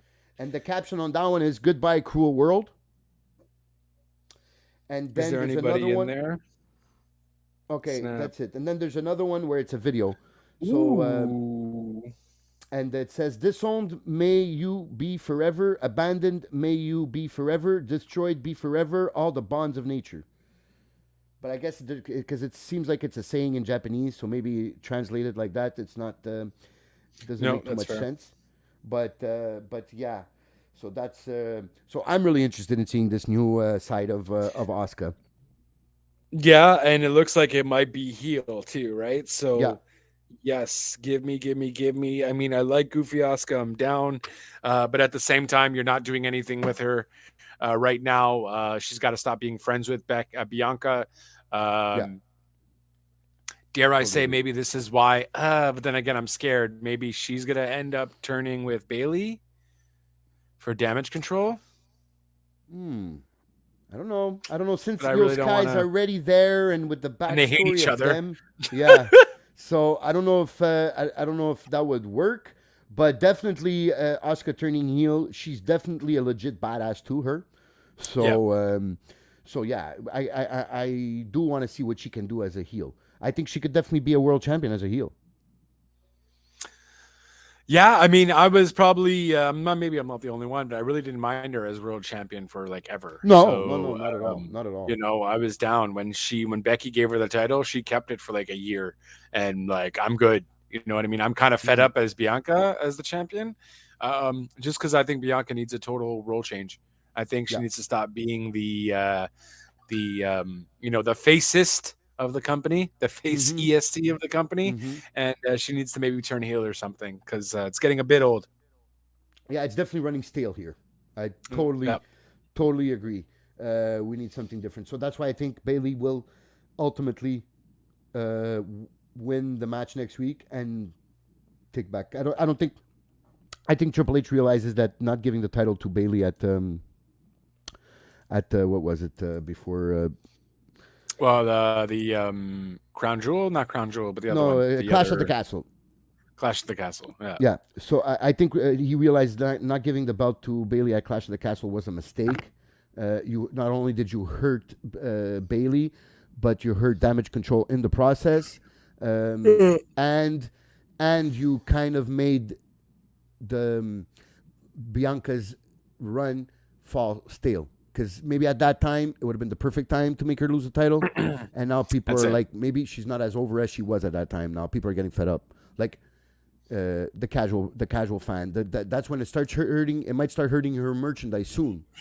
You don't want that. So So that would be the perfect time. So I think Bailey will be the one that will be finally taking that. Well, you belt just off got to get a Bianca. good storyline going now. I think is also Yeah. too what it is. The storyline's just dragged. I don't know if I'm totally sold on Bailey winning it either, though. I don't like Bailey as damage control leader. I don't think it's her best work as a heel. So I just don't know if I believe it. I don't think she's a great leader for damage control. So it would be maybe kind of cool. I don't know. I A honestly double don't know what to turn. do. Double. I was thinking more like the You make Asuka ends up Asuka, being the yeah, leader, Asuka being the leader and Bailey turning back face. and no, not even Bailey, legit being the fake leader, and it was Asuka who led the group all along, kind of thing. Oh, I don't know. Maybe you can make like a that's weird deep. That's deep. kind of, not that deep. It's probably uncreative, not very creative, but you know, I don't know. But I mean, I don't know. I haven't cared since I cared when they came out as Damage Control before they were actually had a name. I thought that was badass, but then after that, I'm like, you're not working. I don't know No, what no, it is. I like Bailey as a heel. I think all these three wrestlers work good together, but something's not clicking here. There's something I just don't care for. And Bailey isn't resonating with me as she did in the past with her heel work. So something's not meshing well. she's definitely. I might not be as severe as you, but I definitely understand and I agree with your points. And I, like I just said before, I think that whole booking at Clash of the Castle hurt her. Yeah, that might be it. So I can see, like, sometimes you see flashes of that old Bailey, like when she gets like this week before she got interrupted by the other people. No, but not by the other people, by Becky. With the fans. Yeah, Becky and the fans, right? So I think we had seen some, but yeah, there's something lacking there. There's something lacking there, and maybe she needs to. Maybe with the belt, they'll give her confidence. She needs to be that Bailey again. So I guess we'll have to wait and see. We'll see. Then we had another good match. It was kind of last minute match that they kind of did there with the backstage segment with Austin Theory and Mustafa Ali. Obviously, okay, Ali winning by DQ because what's his face came and interfere. Ziggs. Yes, that's it, Ziggler. Ziggs. Yeah. So after Ali was mad at Ziggler, and then Austin ends up beating both of them up. So, Right. Like I said before, I do like the fact that there's a lot of people after this title. Yeah.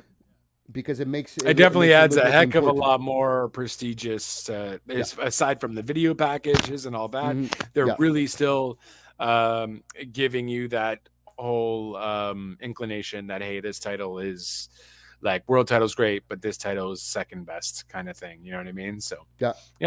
I really like what they're doing there. I really both mid card titles. I really like it but they're doing it differently. Gunther, they're doing it with his presence and his how good he is and his matches that he puts forth, the performances he puts forth.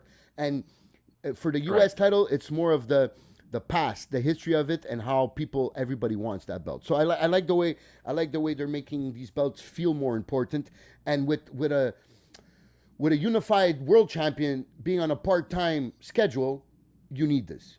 So, yeah, exactly. So good call on Tripp's part. Yeah. Then we had the OC versus Corbin and Alpha Academy, which we enjoy. Alpha Academy. The match wasn't amazing, but crazy, but it was more for storyline purposes.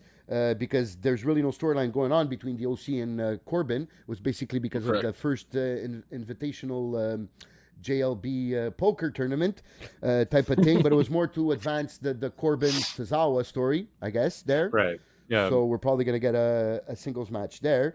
Then you had Tozawa versus Dominic, but then in a squash. So then, okay, that was a bit of an upper. You bring me up there, and then you crash me right down from from high with the way you treated Cesaro over there.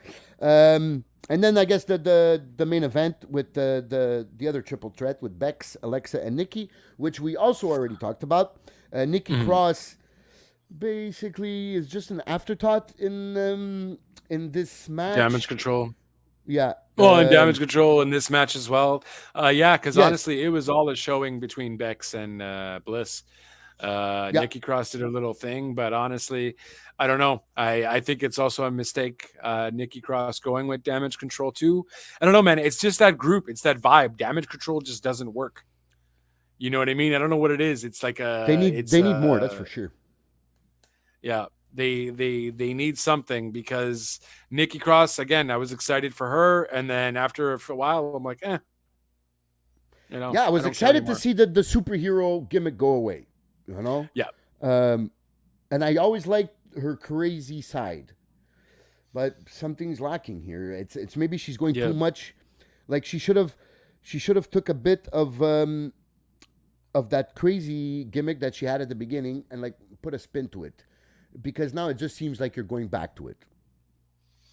Right. So it has a bit of boff, nothing special, you know. Perfect time to go take a piss or something while you're watching the match. So well, I mean, no, but I mean that match itself was still pretty fun, though. That was no. It was a definitely entertaining match. Definitely entertaining match, and that spot with damage control putting Bex through the table was nice. Right. So yeah, that was a good match. And Bliss versus Bayley. Yes, I would have loved to see Becky versus Bayley for that number one contender spot, but you don't want that on a Raw, right? So you want that on a pay-per-view. So eventually, so I understand the booking, but well, I mean, at the same man, they should kind of go the AEW route where, you know what, man, put some super shows up though at the same time. You know what I mean? Like now you literally have a good month and a half stretch of no pay-per-views. Because now your next pay-per-view is Royal Rumble, January 28th, which you guys could come see it with us over at the Rumble Bash. I can't read the address from here. It's 9515 Hochelaga for the Rumble Bash at the Portuguese Community Center. Yeah, that's it. So, you know what I mean? It's a month and a half, month and almost 2 months away, essentially. And start doing a super show like that. But at the end of the day, I still think Bliss and Bayley will be a fun match. I just don't think Bliss, like I mentioned earlier, Bliss is not going to be doing anything with that because she has the whole, unless she beats her, Bayley, and they kind of maybe repackage Bayley or something. I don't know. Well, that's also a possibility. But I'm definitely bending or going towards Bayley winning this and getting her. They kind of got to finalize it. Although, yeah. So let's finish the rundown with Dynamite before we move on to our predictions for Final Battle. I really enjoyed this Dynamite. Like really. Yeah. I know I've been hard sometimes on Dynamite recently. Top to bottom was fire. Yeah. Yep. Everything was good. I really liked the Battle Royal for the Diamond Ring Battle Royal.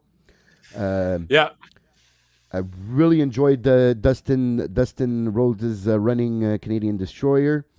Oh shit, that I missed. I really enjoyed also Starks winning by eliminating Paige. Dude.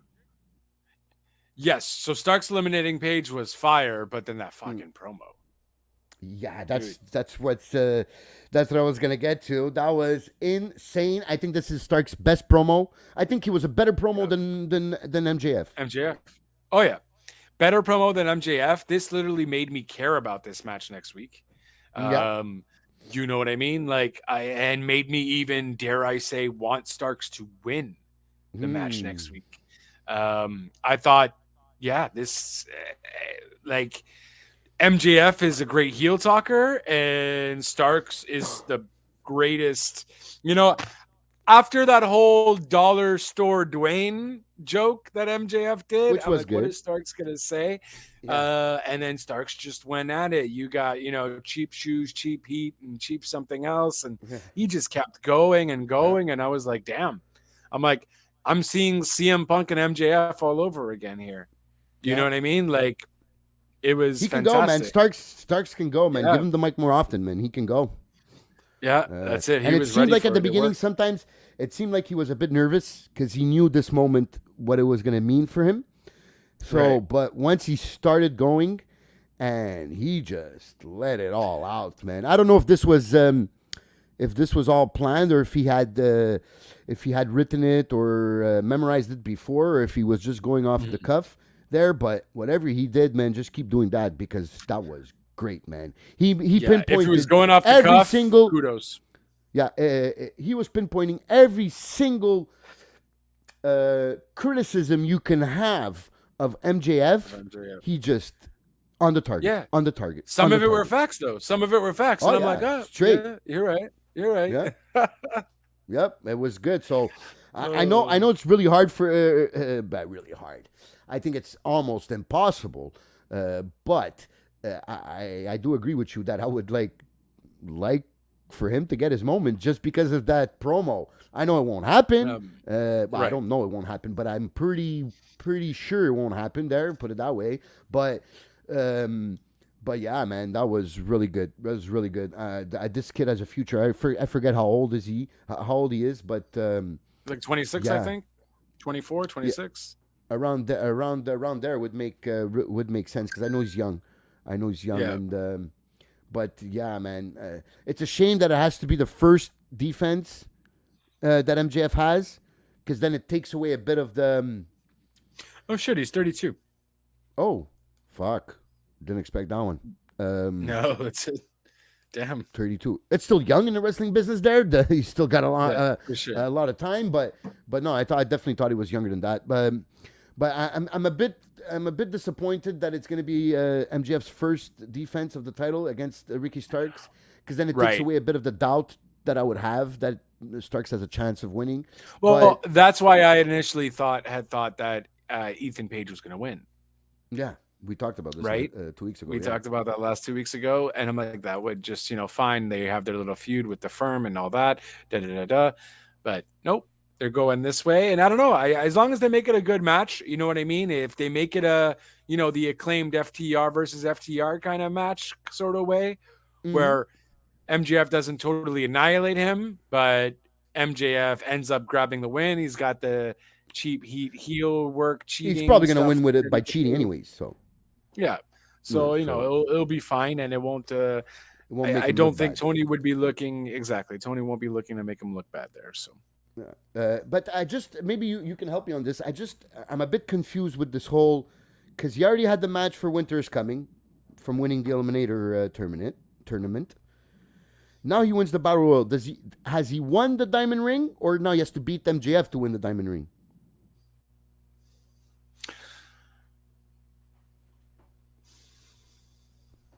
Good question. So I think he has to beat MJF. And that's a totally different match? And that's a totally different match. Okay, so I think that's where the booking is going to go. I think the MJF wins by cheating for at Winter is Coming, and Starks takes that diamond ring off him in a non-title match. Yeah, I don't know, because honestly, the problem is they could really kind of make up the rules as they go, because I don't recall how the other diamond rings went. Because if I'm not mistaken, when you won the diamond ring match, you would just get the diamond ring. And I think that's what MJF just did anyways, but he's won it all the time. So he's obviously doesn't need to face himself, but he wasn't in this match either, which he should have been. Because I think I'm not sure, and someone can correct me if I'm wrong here in the comment section, or if you know the answer to this, but I think, the first year he won the Battle Royal for the diamond ring. The second year, if I'm not mistaken, I think somebody else won the Battle Royal. Then they got to face him, and he won to keep it. Oh, okay. That might be a I'm thing. not 100%. Yeah, because I think what's his face won? Brian Cage, no? Yeah, Oh something no, like that. not Brian Cage. Unless there was another tournament or Scorpio Sky. Didn't Scorpio Sky win something too? No, that was another thing. That was a ring or something. The inflatable ring that they had on the ladder. I don't Oh know what no, it was called. the brass ring. Yeah, the Brass ring. ring. Okay, that's just something different. Okay, that's fair.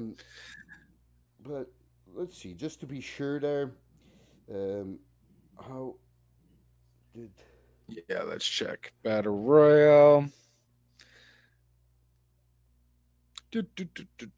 Ricky Starks wins Dynamite Diamond Ring. Ricky Starks wins Dynamite Diamond Ring Battle Royale. Tonight's AW opened up with the 4th ever Dynamite Diamond Ring Battle Royale, which for the first time will not be won by MJF, as the Salt of the Earth, who is 3-time Diamond Ring winner, already holds the World Championship. Blah, blah, blah, blah. Starks, Ethan Page, and Matt Hardy. Page forced Hardy to assist him during the matchup. I got it here. I think he's the winner. That he already has the diamond ring? I think so. What do you got?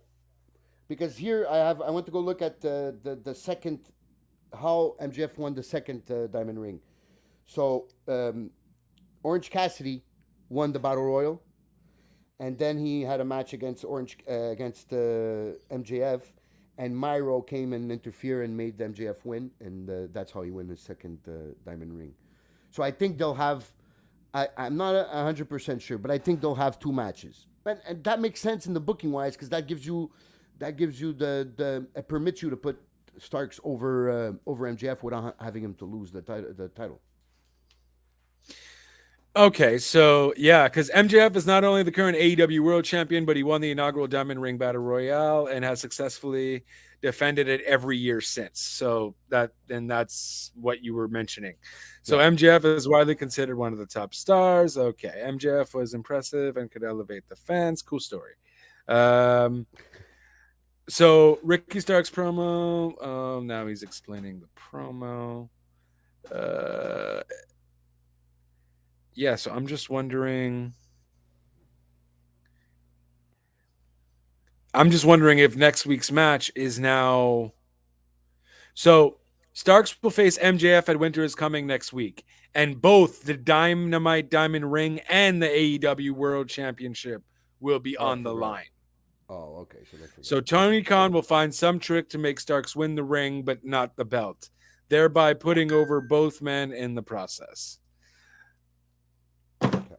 So there we Which go. I don't know how you do it. I guess maybe they'll have like if you get DQ'd, you lose the ring, but not the belt. Well, most probably how it will be done, because I don't see how else they can do it. That's it. That would be a possibility. Yeah. Okay. But it kind of like puts If you do that though, it kind of just tells you already that he's gonna win the finish. But, exactly. So. Okay, but I guess we'll so next week is the match there that we'll have to see. Then we had Darby versus Joe for the TNT Championship. I was disappointed in this match because of the way. It's all right. Dominated. It's just and that's why Darby kind of has to change his style too, man. One, just for his sake. Every time I see Darby do this crazy shit, I just feel like, dude, I'm going to hear next week your back's going to be broken, and I'm going to not be shocked by it and not also sensitive to that fact either. Because the amount of shit this guy puts his body through is just insane. It's not to the point where you're a professional. It's to the point where you're kind of suicidal. And I think we need just a less crazier Darby, in my opinion. Joe was made out to be a beast, and that's what Joe was. But at the end of the day, man, I don't know. I think I'm just more concerned for Darby, to the point where I want to see he definitely needs to be more cerebral. Darby. Yeah, and less risky, like this. How would you say? What's the word? Fuck. But I guess less risky, but less daredevilish, like less daredevil. You don't have to. Okay, you already proven yourself. Okay, so now you don't have That's to it. do this week in and week out and destroy yourself. Yeah. For a So pay-per-view, for whatever, you want to do some crazy shit, cool. But and at this and point, it's getting stale. And you know what that means? It means because we're seeing it every fucking week. So you have to outdo yourself and outdo yourself and outdo yourself and outdo yourself for us to be like surprised by it. It's kind of the Jeff yeah, Hardy syndrome, right? Where yeah, Jeff yeah, Hardy started to do a bunch of shit. Then he got another ladder. And then he got a a 50-foot bigger ladder. And ladder. then he Yeah, did a bigger ladder. And you know what I mean? Like, um, yeah, obviously Darby wasn't going to win this match. no, no, So I don't even know why. Then this was for the title, correct? yeah, it was for the TNT title. Yeah, Yeah. and So we different, we knew. cool, but We knew that the storyline is continuing between Wardlow and Joe here. So I don't yeah, know. I think maybe like Bailey. I think not like Bailey. I mean like Bianca and Asuka. I think Darby is ready for a heel turn here, and yeah. then that will permit him not to be as reckless. That's the word I was looking for before. There you go. Not as reckless as he's been. So now you don't have to prove to the fans anything because you're a heel. So now you could do it at the right time or do it when it's needed, but now you could be more you could be more of a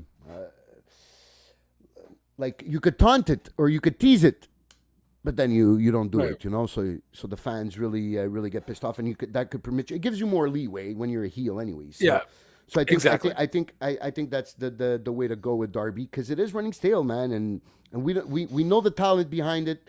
We know how good he is, so we just don't Yeah, want that's them to ruin it, because once you've That's lost it, man, it's really hard to get back.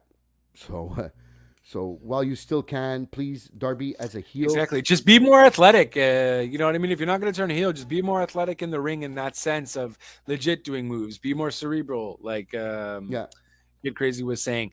you Make don't have us to do those bumps, appreciate your take those wrestling bumps. ability. You don't have to do those bumps because we know you can put on a good match. That match that you had with MJF, sure, there was some crazy bumps or whatever, but you also ended up wrestling in that ring and put on a clinic. You know what I mean? Give me that, Darby, because at the end of the day, by you trying to gain respect of the fans, you're actually making the fans maybe not respect you, Yep. because Or taking you for kind of granted. don't. Because we're indirectly taking you for Exactly. granted because of everything that you are doing. So it's a mix Exactly. between both. You kind of pushing that on us and us taking you for granted for being a glorified crash test dummy. Yeah, You know what I mean? Like, basically, yeah. yeah. Totally agree here. Totally Yeah. agree. I mean, the match was, it was what it was. It was all right. I love Joe's little. At first, I thought it was just something that people just caught on to, but he intentionally does do it where he kind of walks away when they're gonna go do a fancy move, and he's like, yeah, he just walks out like that. yeah. And he lets I the other guy fucking just love it. smash the yeah, yeah. It's pretty. It's a pretty like, nope. clever way of doing it. Yeah. Yeah. So yeah, that was good. Then we had well, it was good. It was okay. Then we had the Blackpool Combat Club versus the Jericho Appreciation Society. Right. What were the two members of the Jericho Appreciation Society? Shit. It wasn't Jericho. Was it? Oh, Hager and No, Hager and Garcia. yes, No, it was Hager and- Garcia. Was it No, Hager? it was Hager and though? it was Hager and Sammy or Hager and Garcia. I think it was Hager and Garcia. It was Hager for sure. think- Okay, so It then was I think Hager it was for sure. I Garcia just because don't- I remember them mentioning that Garcia put the lion tamer on someone. Okay, so then it was Hager and Garcia, guaranteed. Because Yeah. Hager was, I remember him in his shorts watching it last night. So yeah, obviously, I think, okay, there is the backstory of the Blackpool Combat Club versus the Jericho Appreciation there. Right. But I think the whole point of this match was to pass the Regal video package afterwards and to have Mox there ringside and try to put over the Blackpool Combat Club, and in the same time letting the fans know that just because Regal's gone doesn't mean the faction is over.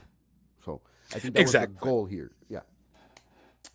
So yeah, that was it. Then we had the Jamie Hayter interview backstage. I'm really, because We're both Jamie Hayter guys, but I'm really curious for your opinion on that promo. I mean, she alluded to the fact that, hey, no one wanted to do a promo for me, and I had to ask this time to, you know what I mean? I became champion, and no one went up for a. And I wasn't a fan of it. I don't know. I still felt like it was forced at the same time. Like she was arguing that no one's paying attention to her. Mm-hmm. And but then at the same time, it's also kind of like, okay, but now you're asking for the attention, but you're still coming off. Like, I don't know. It seemed like a forced interview, which was her whole complaint because she had to ask for the time. I don't know. It didn't do anything. I don't know. Maybe she's just not a good talker though, too. That's what I was about to say, because it really felt flat for me. Yeah. You're going to ask for this interview? God damn it better be a fucking good interview, or a good promo, whatever. I felt disappointed in the interview. I felt that she left a lot of things on the table. I think she's a better badass than what she portrayed in that promo. I really didn't enjoy. I don't know if it was last week or it was on Rampage. The promo where she's there holding the title and Britt is basically talking during the whole promo, and then even this week, Britt is like, "Don't forget when she confronted Soraya, and she gave her the paper, whatever, and she goes, "Don't forget, the champion is still with me." Like, I think you're with the champion. I don't know. The champion should have more recognition than that, man. She shouldn't be. And maybe so. So in terms of that interview, she didn't seem like she was a heel at the same time. So if you're going to pull off that heel card, that didn't work because I didn't think you were a heel. I think for me, if any Joe Blow was just watching it off that interview and didn't ever see you come out with a heel faction, they wouldn't know what you are. They're like, oh, I don't know. This girl just doesn't seem sure of herself. I think this might be maybe leading to Jamie Hayter turning on Britt Baker. Not necessarily to turn face, but more just to turn Britt face completely or something. Heel or face. Okay. Or maybe Britt's so good at it, and I get it. But at the same time, I think that was the start when Britt ended up talking for her. It could just very well be because they know she's not ready to be on the mic too, though. Like that could easily be a thing. A lot of the women in the company aren't necessarily great on the mic just because they also don't get enough time to do it either. So there's that also. I know sometimes you try to not expose them, right? That's what we say in the wrestling business. You don't want to expose them. So if they're green in the ring or if they're green on the mic, you give them a mouthpiece. If they're green in the ring, you give them somebody that can carry them. So, I would have no problem with Britt being Jamie's mouthpiece for a while. But you got to make it that. You can't make it like Jamie's there following you. It's got to be Jamie's the champion. She's the one that's got to look strong here. And I don't want to. I'm not saying to make Britt second class. Well, I think that's how you got to do it, though, because you got to get Jamie to be really freaking fierce to the point where Britt is also really scared. And she's like, okay, I'm just going to actually step back then. I don't want to, I think that's how you got to do it. You got to make her, but again, that takes promo, man. That takes acting chops a bit. You know what I mean? She's what nationality is Hayter? Because she has an accent too. I feel Australian, right? Mm-hmm. So, you know what I mean? I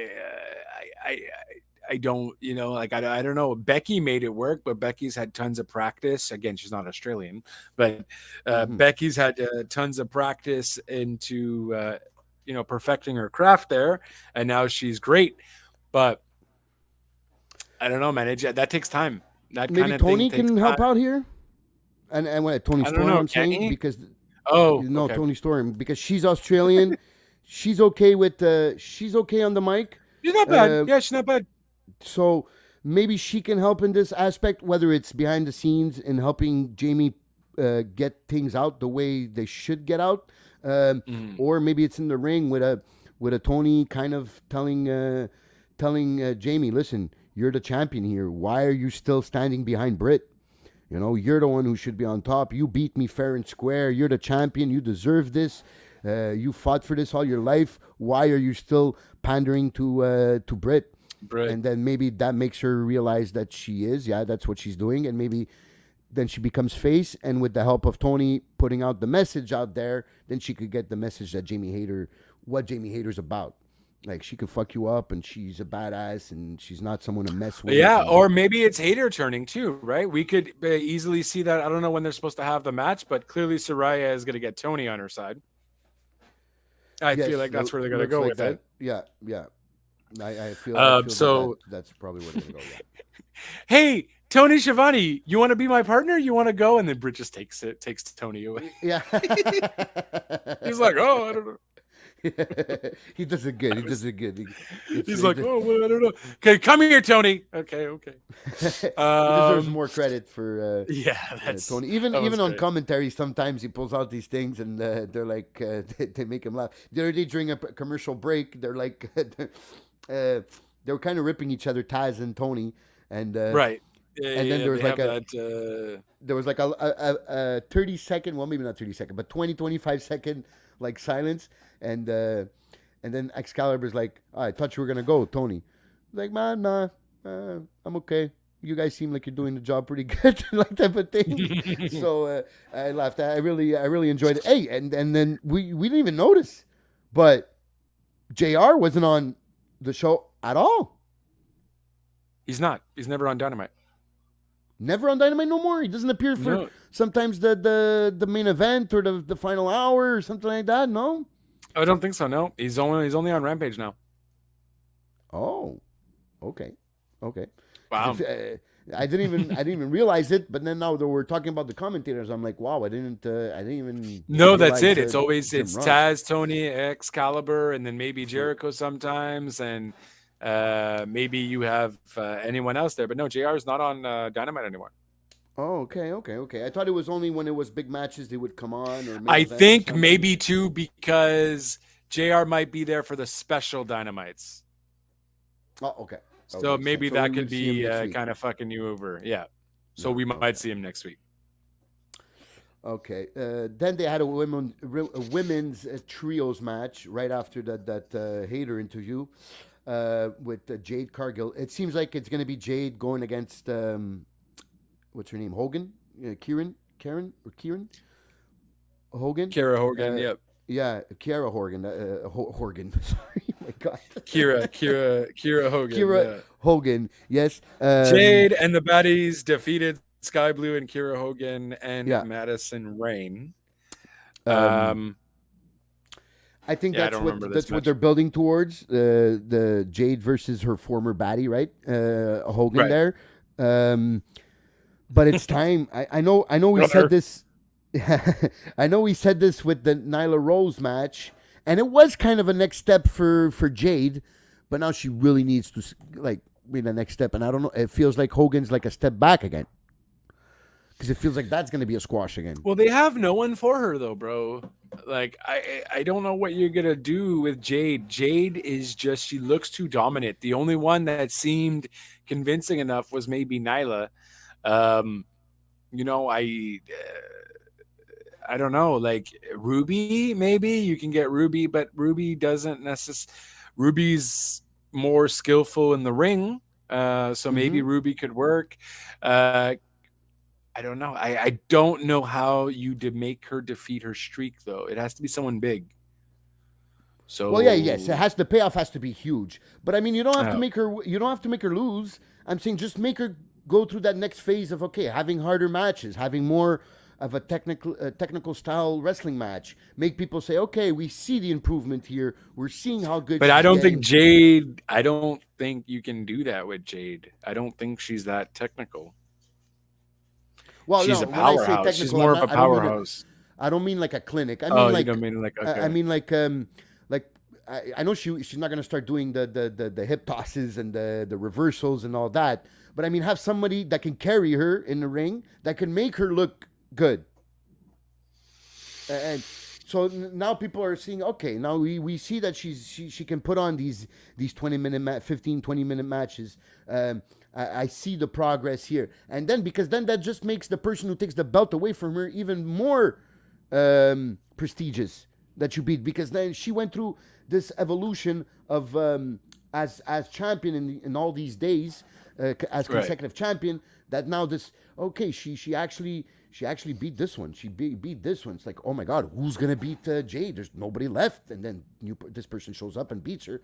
Bang, that's the payoff. I just feel like this Hogan next, well, it's not officialized, but I feel like that's what it's gonna be, the next match.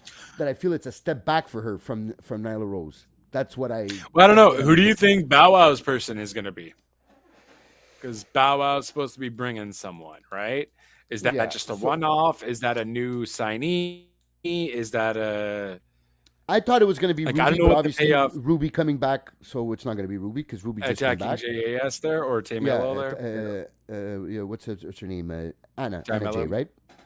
I think it was Tamello. No, Tamello. You're right. You're right. No. It was during Anna Jay's match, but it was Tamello. You're right. You're completely right.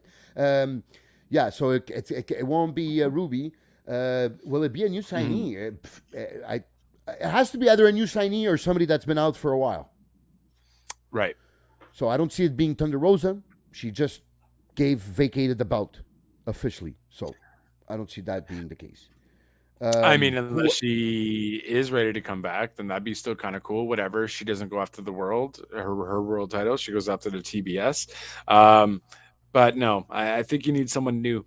I think someone new, somebody that's credible, and that people are gonna say, "Oh shit, this might be the one," you know, right? To beat Jade, and obviously you don't have to take the belt off, but you have to make people think that person, the next person that's facing, could do it. That's the whole point, you know, of making her look good. So, yeah, that was a women's trios match. And then we had the main event with the Acclaim. Did they ever end up doing the whole Trina versus Jade?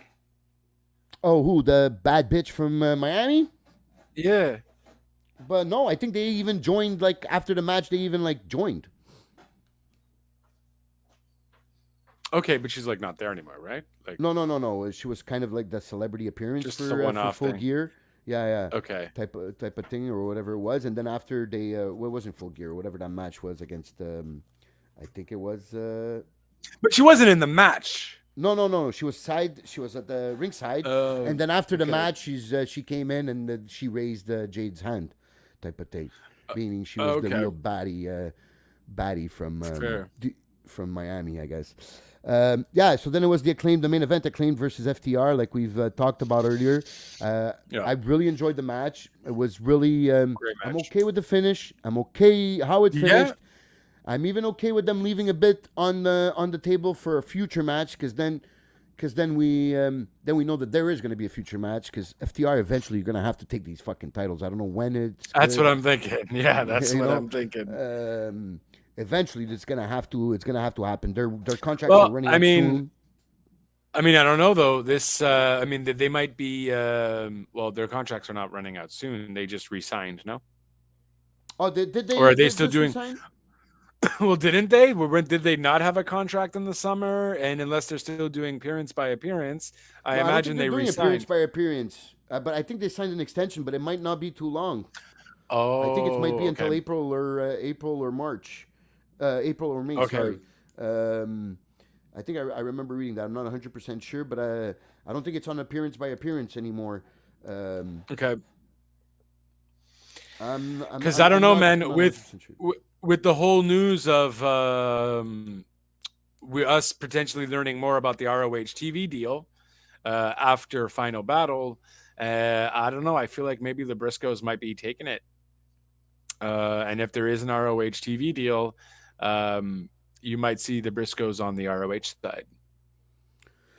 Unless it's something with Discovery, then we're definitely not seeing that, because apparently Discovery and TNT doesn't want anything to The do Briscoes with because of the the past Briscoes. comments. Yeah. Right. Which he's apologized, just to put in context, he's apologized many times over. Right. I don't know if you want to. Fuck, the match is going to be it's going to be insane one way or another. Right. But I do think FTR keeps it there because I don't know because I think when they do take those AEW tag team titles, I think they deserve to be. That's the last title they get from all the titles that they have, and then you could start losing some here and there. Okay. I don't know if they're going to be defending their IWGP titles at Wrestle Kingdom. I don't know if it was. I don't think it was mentioned or anything. So we don't know when those tag titles are going to be defended. Then we have the AAA titles. I think were defended at the last AAA event at the stadium in Mexico City. So that's okay. Now we're going to see ROH. It's the third one. If I'm not mistaken, they won both of them, right? The first two? Well, obviously they won the second one because they kept the titles there. So, yeah, I think they won both the first one. So, will they go 3-0 against the Briscoes? I don't know. I don't know. I really don't know. I really don't know how this match is going to go for FTR. I just know that they definitely left some spots and some bumps on the table from this match with the Acclaim. I mean, that's it. So you might be onto something there. So one, FTR keeps it. Maybe the Acclaimed helps them. I don't know. Maybe because they did ask, right? You were telling me that the Acclaimed did ask, or no, or that no, was I was thinking fantasy booking. That was my fantasy booking kind of thing. Yeah. So, but then Briscoes, and I was like, oh, okay, fantasy over. This is real life. Briscoes versus FTR. Let's do it. Well, let's go through the final battle card. Okay, let's go. I won't Rapid be much fire. help. Rapid fire. I won't be much help with the NXT Deadline because I know nothing. But we can also do that Deadline too, which just I really won't know much. I won't be able to help you too much. In the last, I haven't watched in like 6 weeks NXT. So let's do rapid fire, and if anything interesting happens in Deadline, we promise here to talk about it on the next podcast. But it wouldn't be fair for us to build up to a pay-per-view that we don't even know the matches that are most of the matches that are happening. So let's go with the rapid fire final battle. All right. Ring of Honor. So we got Keith Lee and Swerve Strickland versus Shane Taylor and J.D. Griffey. Wow. So fun fact with this, Keith Lee has been partners, I think, with both Shane Taylor and JD Griffey, or I don't know. There was something like that in the media scrum. I have no idea who Shane Taylor and JD Griffey are.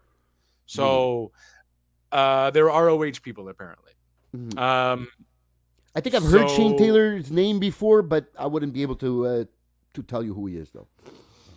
That's it. And Keith Lee kind of didn't want to be team partners with Swerve, but Swerve was just there, and he's like, "All right, I think this is the end of Swerve in Our Glory.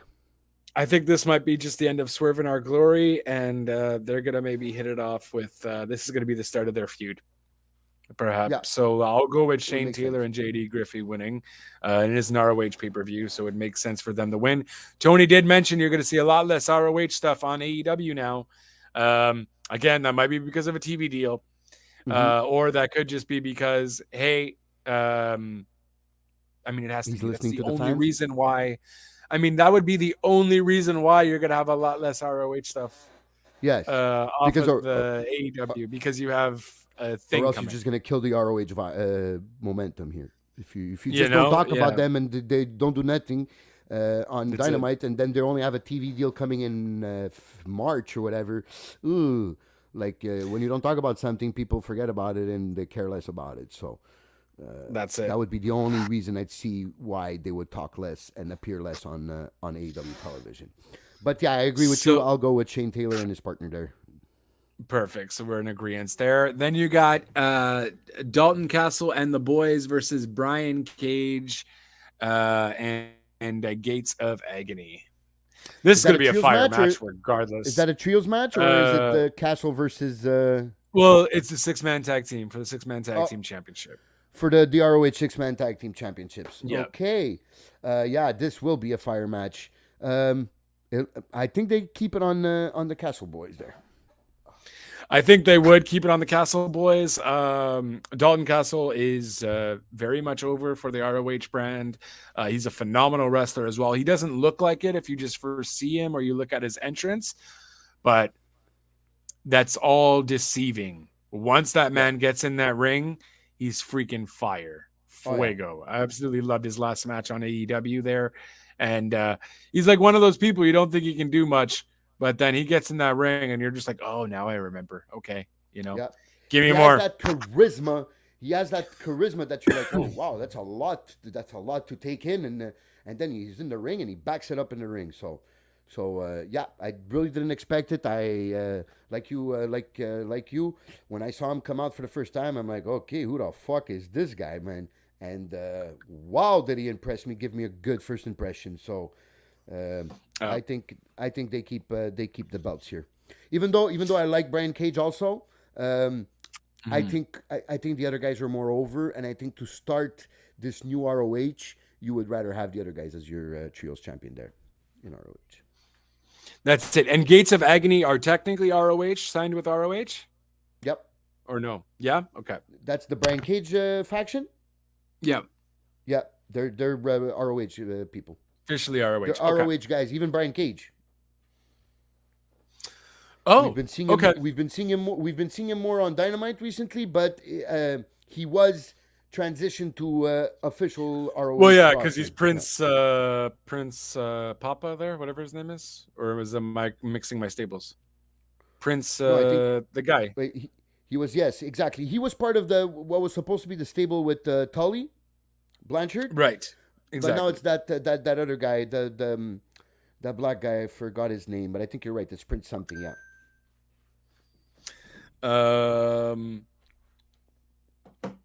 Yeah. So yeah, I'd agree. So we agree there as well. ROH Pure Championship, Pure Championship match. Daniel Garcia versus Wheeler Yuta, in which honestly could also be a match of the night as well. Yeah, this could steal the show here. A show stealer. I think you give it to Yuta because you're gonna want to keep Daniel as a AEW roster member, and maybe transition Wheeler to ROH. So I think this is a good way to do it. I think that's a great way to do it. And considering Daniel Garcia is an entertainer, sports entertainer kind of thing, he'd obviously be a lot more with JAS on Dynamite. So I would agree with that. Keep it on Yuta. They are promoting the Combat Club a lot, though. But it looks like also maybe Claudio might be winning that championship. So maybe Combat Club goes ROH too. Could be a thing. But yeah, I'll go with Wheeler Yuta on this one as well. Yep. So 3 for 3. We agree. Let's go. There you go. ROH Women's Championship match. Mercedes Martinez versus Athena. They have been pushing Athena recently in the last few weeks. She really has this devilish heel, don't care about anyone else. I'll do what I need to win mentality. Mercedes Martinez just kind of, I guess, came back. We haven't seen her in a while. I think this is Athena for me. Don't know. Yeah? Yeah, I think this is Athena because I think it's the bigger name here between the two. So it might be a good person to start off your women's division with a new TV deal. Athena, that is. Mercedes is not that over. Even though I love her in the ring, but she's not the one. She's not the most over person with the fans. Athena is. So I think Athena is the way to go here. And they are trying to make her look strong recently, but she did. Right. They made her look weak. They made her look weak against Jade. So you got to make her look stronger, or you might lose it here. So I'm going to go with Athena. Okay, so that is definitely the bigger name, though. You're right about that. Then we got ROH World Television Championship match: Samoa Joe versus Juice Robinson. I'm very surprised of this because I thought Juice was going to be more of AEW. So I'm gonna keep it on Joe because I don't see Juice going forward. Why would you leave New Japan to go to ROH? You would leave it to go to AEW, but I don't know if you would leave to go to ROH because he's been on fire this year in New Japan. He had a sick G1 tournament. Okay. He's a member of the Bullet Club, so I don't see why you would give him the ROH title. And if Tony did say that there's going to be less ROH on AEW TV, then I see Joe keeping it. Yeah, Joe keeping it here. And honestly, Joe kind of gets lost, I feel like, in Dynamite as well. I mean, he also was away for a bit of it too. Exactly. But yeah, I don't know. I think he'd be better fit for maybe ROH. So I'd agree with that. Juice Robinson, has he signed a contract though? There was rumors, but I never seen. There was rumors this week that he had signed with AEW, but I've never seen nothing official about it. So, no. Okay. That's fair. And then with that, we got for the ROH World Championship. Well, I guess we'll end with that. FTR versus Briscoes in a tag team championship double dog collar match. Wow,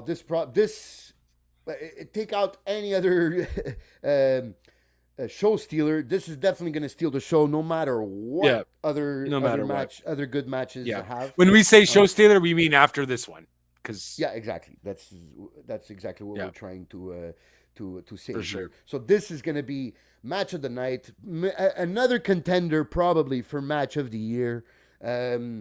Probably all three of their matches are going to be contenders for match of the year. If the first one is eligible, I don't remember when the first one exactly was, but I think it was like April.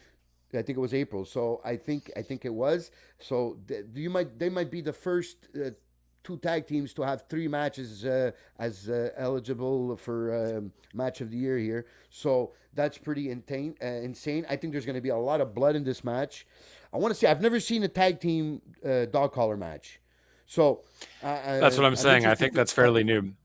Yeah, exactly. So I don't know how they're going to do that. Are they going to all four be in the ring? All four are going to have a dog collar on, tied to each other. So just that is interesting to see. So yeah, if there's only one match, if you only have time for one match on Saturday, you watch this one and you'll be content. You'll be content, no doubt about it. Definitely. I didn't even mention my prediction. So even though I do kind of agree with what you were saying. You kind of did say FTR. Yeah, but I did say FTR. So I'm gonna stick to that because I think they deserve it until they get all four titles. So even though I really love the Briscoes, and I think your idea of having the Briscoes go forward with the ROH TV deal, I think for now FTR still keeps it. So I'm gonna go with FTR. And to that notion as well, I did say the Briscoes, but at the same time, I would agree. I think your idea of them at least getting all four of the championships, at least holding it for a hot minute, and then losing them one by one would make a lot of sense for them as well. And then the whole scenario with Discovery and TNT and all that with the Briscoes, has that been done? Is that still a thing that they don't want? They don't want the Briscoes on their TV. Maybe ROH has nothing to do with TNT, TBS, or Warner or whatever have you. So I don't know. Is it just going to be like, is it on Netflix? Imagine Tony Khan does something with fucking Netflix. Wow. It's a possibility. It's a fucking, you never know, man. Netflix was mentioning that they're going to do some live shit soon in 2023. So it could be a thing. But yeah, no, I think I'll stick. I'll go with FTR. I'll change my I can't talk. I'll change my prediction. Jesus Christ, yes. I'll change my prediction to FTR. Okay, so we agree on that one also for now. And now I guess it was the main event that was left, right? Main event time. We got Chris Jericho versus Claudio Castagnoli. If Claudio Castagnoli loses, he has to join JAS. JAS. That stipulation. I completely forgot about that stipulation. I know. That's why I saw your face, and I'm like, he forgot that. He didn't realize why I said Claudio Castagnoli was going to win, because everyone wants Jericho to fucking go in with the TV deal. Yeah. But if the TV deal's already signed, bud, you don't need Jericho there anymore. Yeah. Just saying. True. And I really don't see Claudio. I'm Claudio Castagnoli. I really don't see Claudio in the JAS. I would be very surprised. I really like the promo they did back and forth when Daniel Garcia and Magic Mike and what's the other guy, Cool Hands were saying that you're a sports entertainer. We know what you are, and you're good at it, and I really like that back and forth. But at the end of the day, Claudio Castagnoli is a fucking professional wrestler. Yeah, straight. Well, I mean, so is Daniel Garcia, though. Yes, that's true, and they got me on that one. So listen, man, fuck. But I really don't see him with JS. So I'm gonna go with Claudio winning that title first. So a 3-time, would it be 3-time ROH champion? Twice, no, he never won it originally. Right in his first run in ROH. No, he was. It was his first. That's why it was such a big deal. Yeah, that's why it was such a big deal when Tony had his first pay-per-view. He made. You're right. So so I'm gonna go two time. That's fair. Yeah, I will also go with Claudio as well. As funny, as great as it would be for him to join JAS, I mean, it could still be a possibility though, because if like it was a term deal where like, hey, and I'll keep Jericho as the ROH champion for maybe a month or two, just so you see how the ratings are or whatever the fuck the views are, depending on where it's from. That maybe that's a deal that he made, because to take nothing away from Jericho, this guy did absolutely phenomenal with winning the ROH title and just recreating himself as this Ocho, this anti-ROH champion, and did some of his best work, I feel, to date as well. Like I'm almost like, oh, Jericho's past his prime, but then like I'm like, fuck, man. But you just keep doing different shit and then having certain great matches at some points, and I'm just like, dude, like at your age, at what you're doing, this is fantastic. You know what I mean? So I almost don't feel bad either way of who wins. Seeing Claudio as champion again is great. And it does work with the whole, well, at least it's a pure ROHer going into the TV deal. So I'm one thing is for sure. One thing is for sure. If Claudio, because there is a possibility here that we have seen the last. It's the last of that we've seen of the Blackpool Combat Club. There's a possibility there, because Wheeler Yuta probably is going to win that title and go to ROH. Mox was always like the title picture guy there. Right. Bryan Danielson has been kind of hesitant, and was he even there yesterday? I don't think so. I'm remembering 100%, but I don't think he was in the ring. It was just Yuta and Claudio and Mox. Yeah. So I think that if Jericho does win and Claudio joins then it will probably be the end of Blackpool Combat Club, and you'd probably get to see a reunion of sorts of we the people, Claudio and I totally forgot that we're a tag team. Claudio and Jake Hager, with what's his name, with their general, not their general manager, their manager there with the big mustache. Forgot his name. Colt, no, not Colt. Gabe, no, that's gonna piss me off. Gabe Steve, no, not that. That's an actual athlete that's in WWE right now. Zeb. Yes, you're getting closer. Zeb Coulter. Zeb Coulter. There you go. There, that's it. There you go. Look at us go. Yeah, That was a good tag team, and they were really over with the crowd. That even when they faced each other here in AEW a few weeks ago, the crowd started chanting, "We the people, we the people." Right. So I don't see it as far fetched as I did maybe 120 5 seconds minutes ago. but yeah, I'll still go with Claudio though as my prediction. No, yeah, fair enough. Either way, I predict it to be a fantastic pay-per-view. There's not one match on it that looks to be boring. I mean, and maybe there's not the 12 Swerve matches match. like an AEW pay-per-view, so it seems like That's each true. match are gonna get their time to perform. So that should be just in that fact. I think what we've mentioned 5 or 6 matches that we just went through.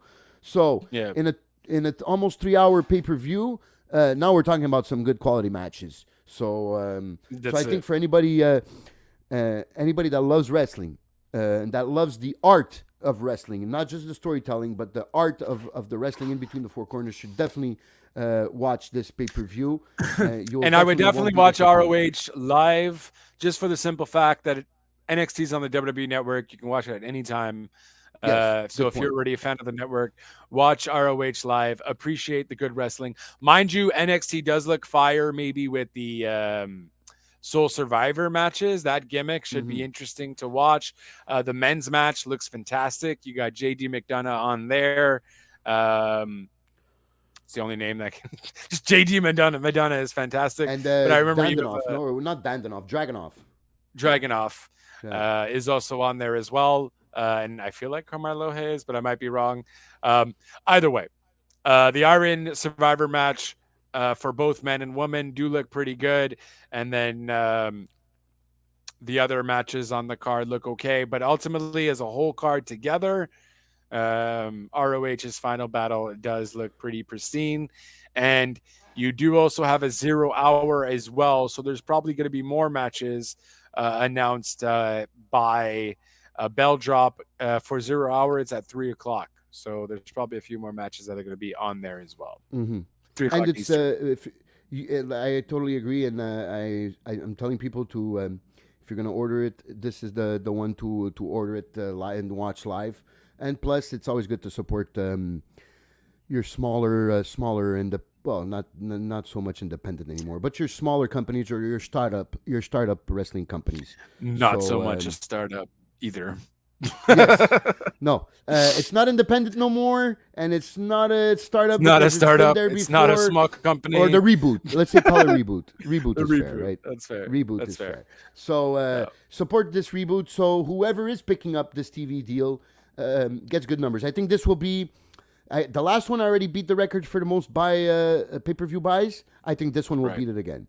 So because I think it's going to be a fire pay-per-view. So guys, I mean, I don't know. The only thing is that it's at 4. So yeah, that's the only thing that might hurt a bit. Yeah. You know what I mean? Like, and then I don't know if people are UFC fans as well. Sure, they won't miss it, but that's like 69 plus 39, and it's a lot of money to go around just for events on thing. But but yeah, no. But at the end of the day, I don't have a doubt that you won't be entertained. Just the $40 for just the Briscoes versus FTR, I think might be worth it. So, listen, I spent some money much more stupidly than that, so I'll definitely pay $40 just to watch that match. So, that's fair. Yeah, just if I don't have time, or if I would be constrained and I would only have the option, and whoever I'm being kidnapped or I'm being imprisoned, and you tell me you have 25 minutes, you're allowed to do whatever you want, and I'd be okay. I want to see the dog collar match between FTR and the Briscoes. I don't want a video call with my mom or anything. I just want to No. see the Briscoes versus FTR. Just give me that dog collar match. I mean, that's facts, though. That's great. That's a valid point. That's going to be 25 minutes of entertainment. You'll die happy. Yep. That's it. So, yep. And so big weekend coming up. So next week, so let me just remind everybody about the Royal Rumble, the Rumble Bash. We'll be doing a watch party. We'll be filming the podcast and recording the podcast before the pay-per-view. live on location at 9515 Hochelaga Street, which is the Portuguese Community Center, where we'll be having the watch party and watching Royal Rumble together. We're probably going to be doing a pool, throw all the numbers in the hat, pick your number. Hopefully your entered wrestler will be the one that wins. There'll be food, burgers, hot dogs, fries, whatever, poutines, whatever you want, bifanas. And that's it. So you guys could come and join us for the podcast. So you could even ask questions and see us live. And then stay along for the bash and have a few beers with us and have a few hamburgers.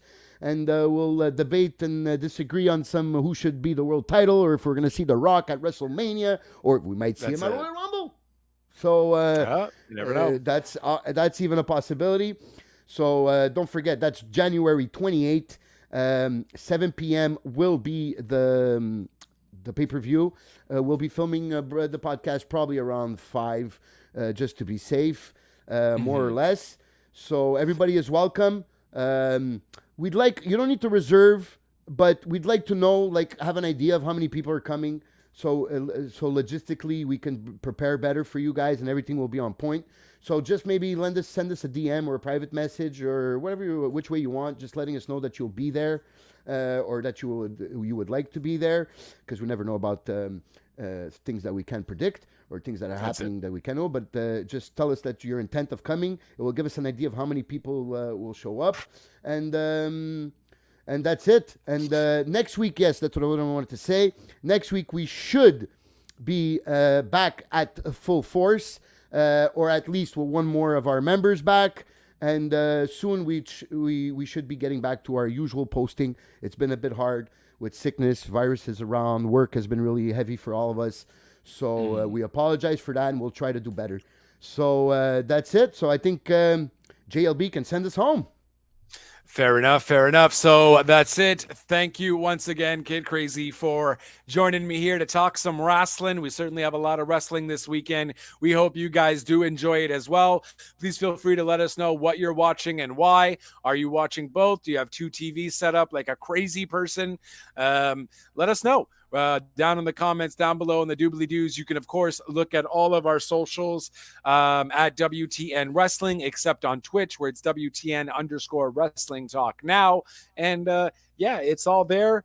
Please feel free to like, share, subscribe. Your support, giving your support the free way is all we really need. If you want to like, share, subscribe, that's all you got to do. If you want to send money our way, by all means, we won't complain. It will go towards the podcast.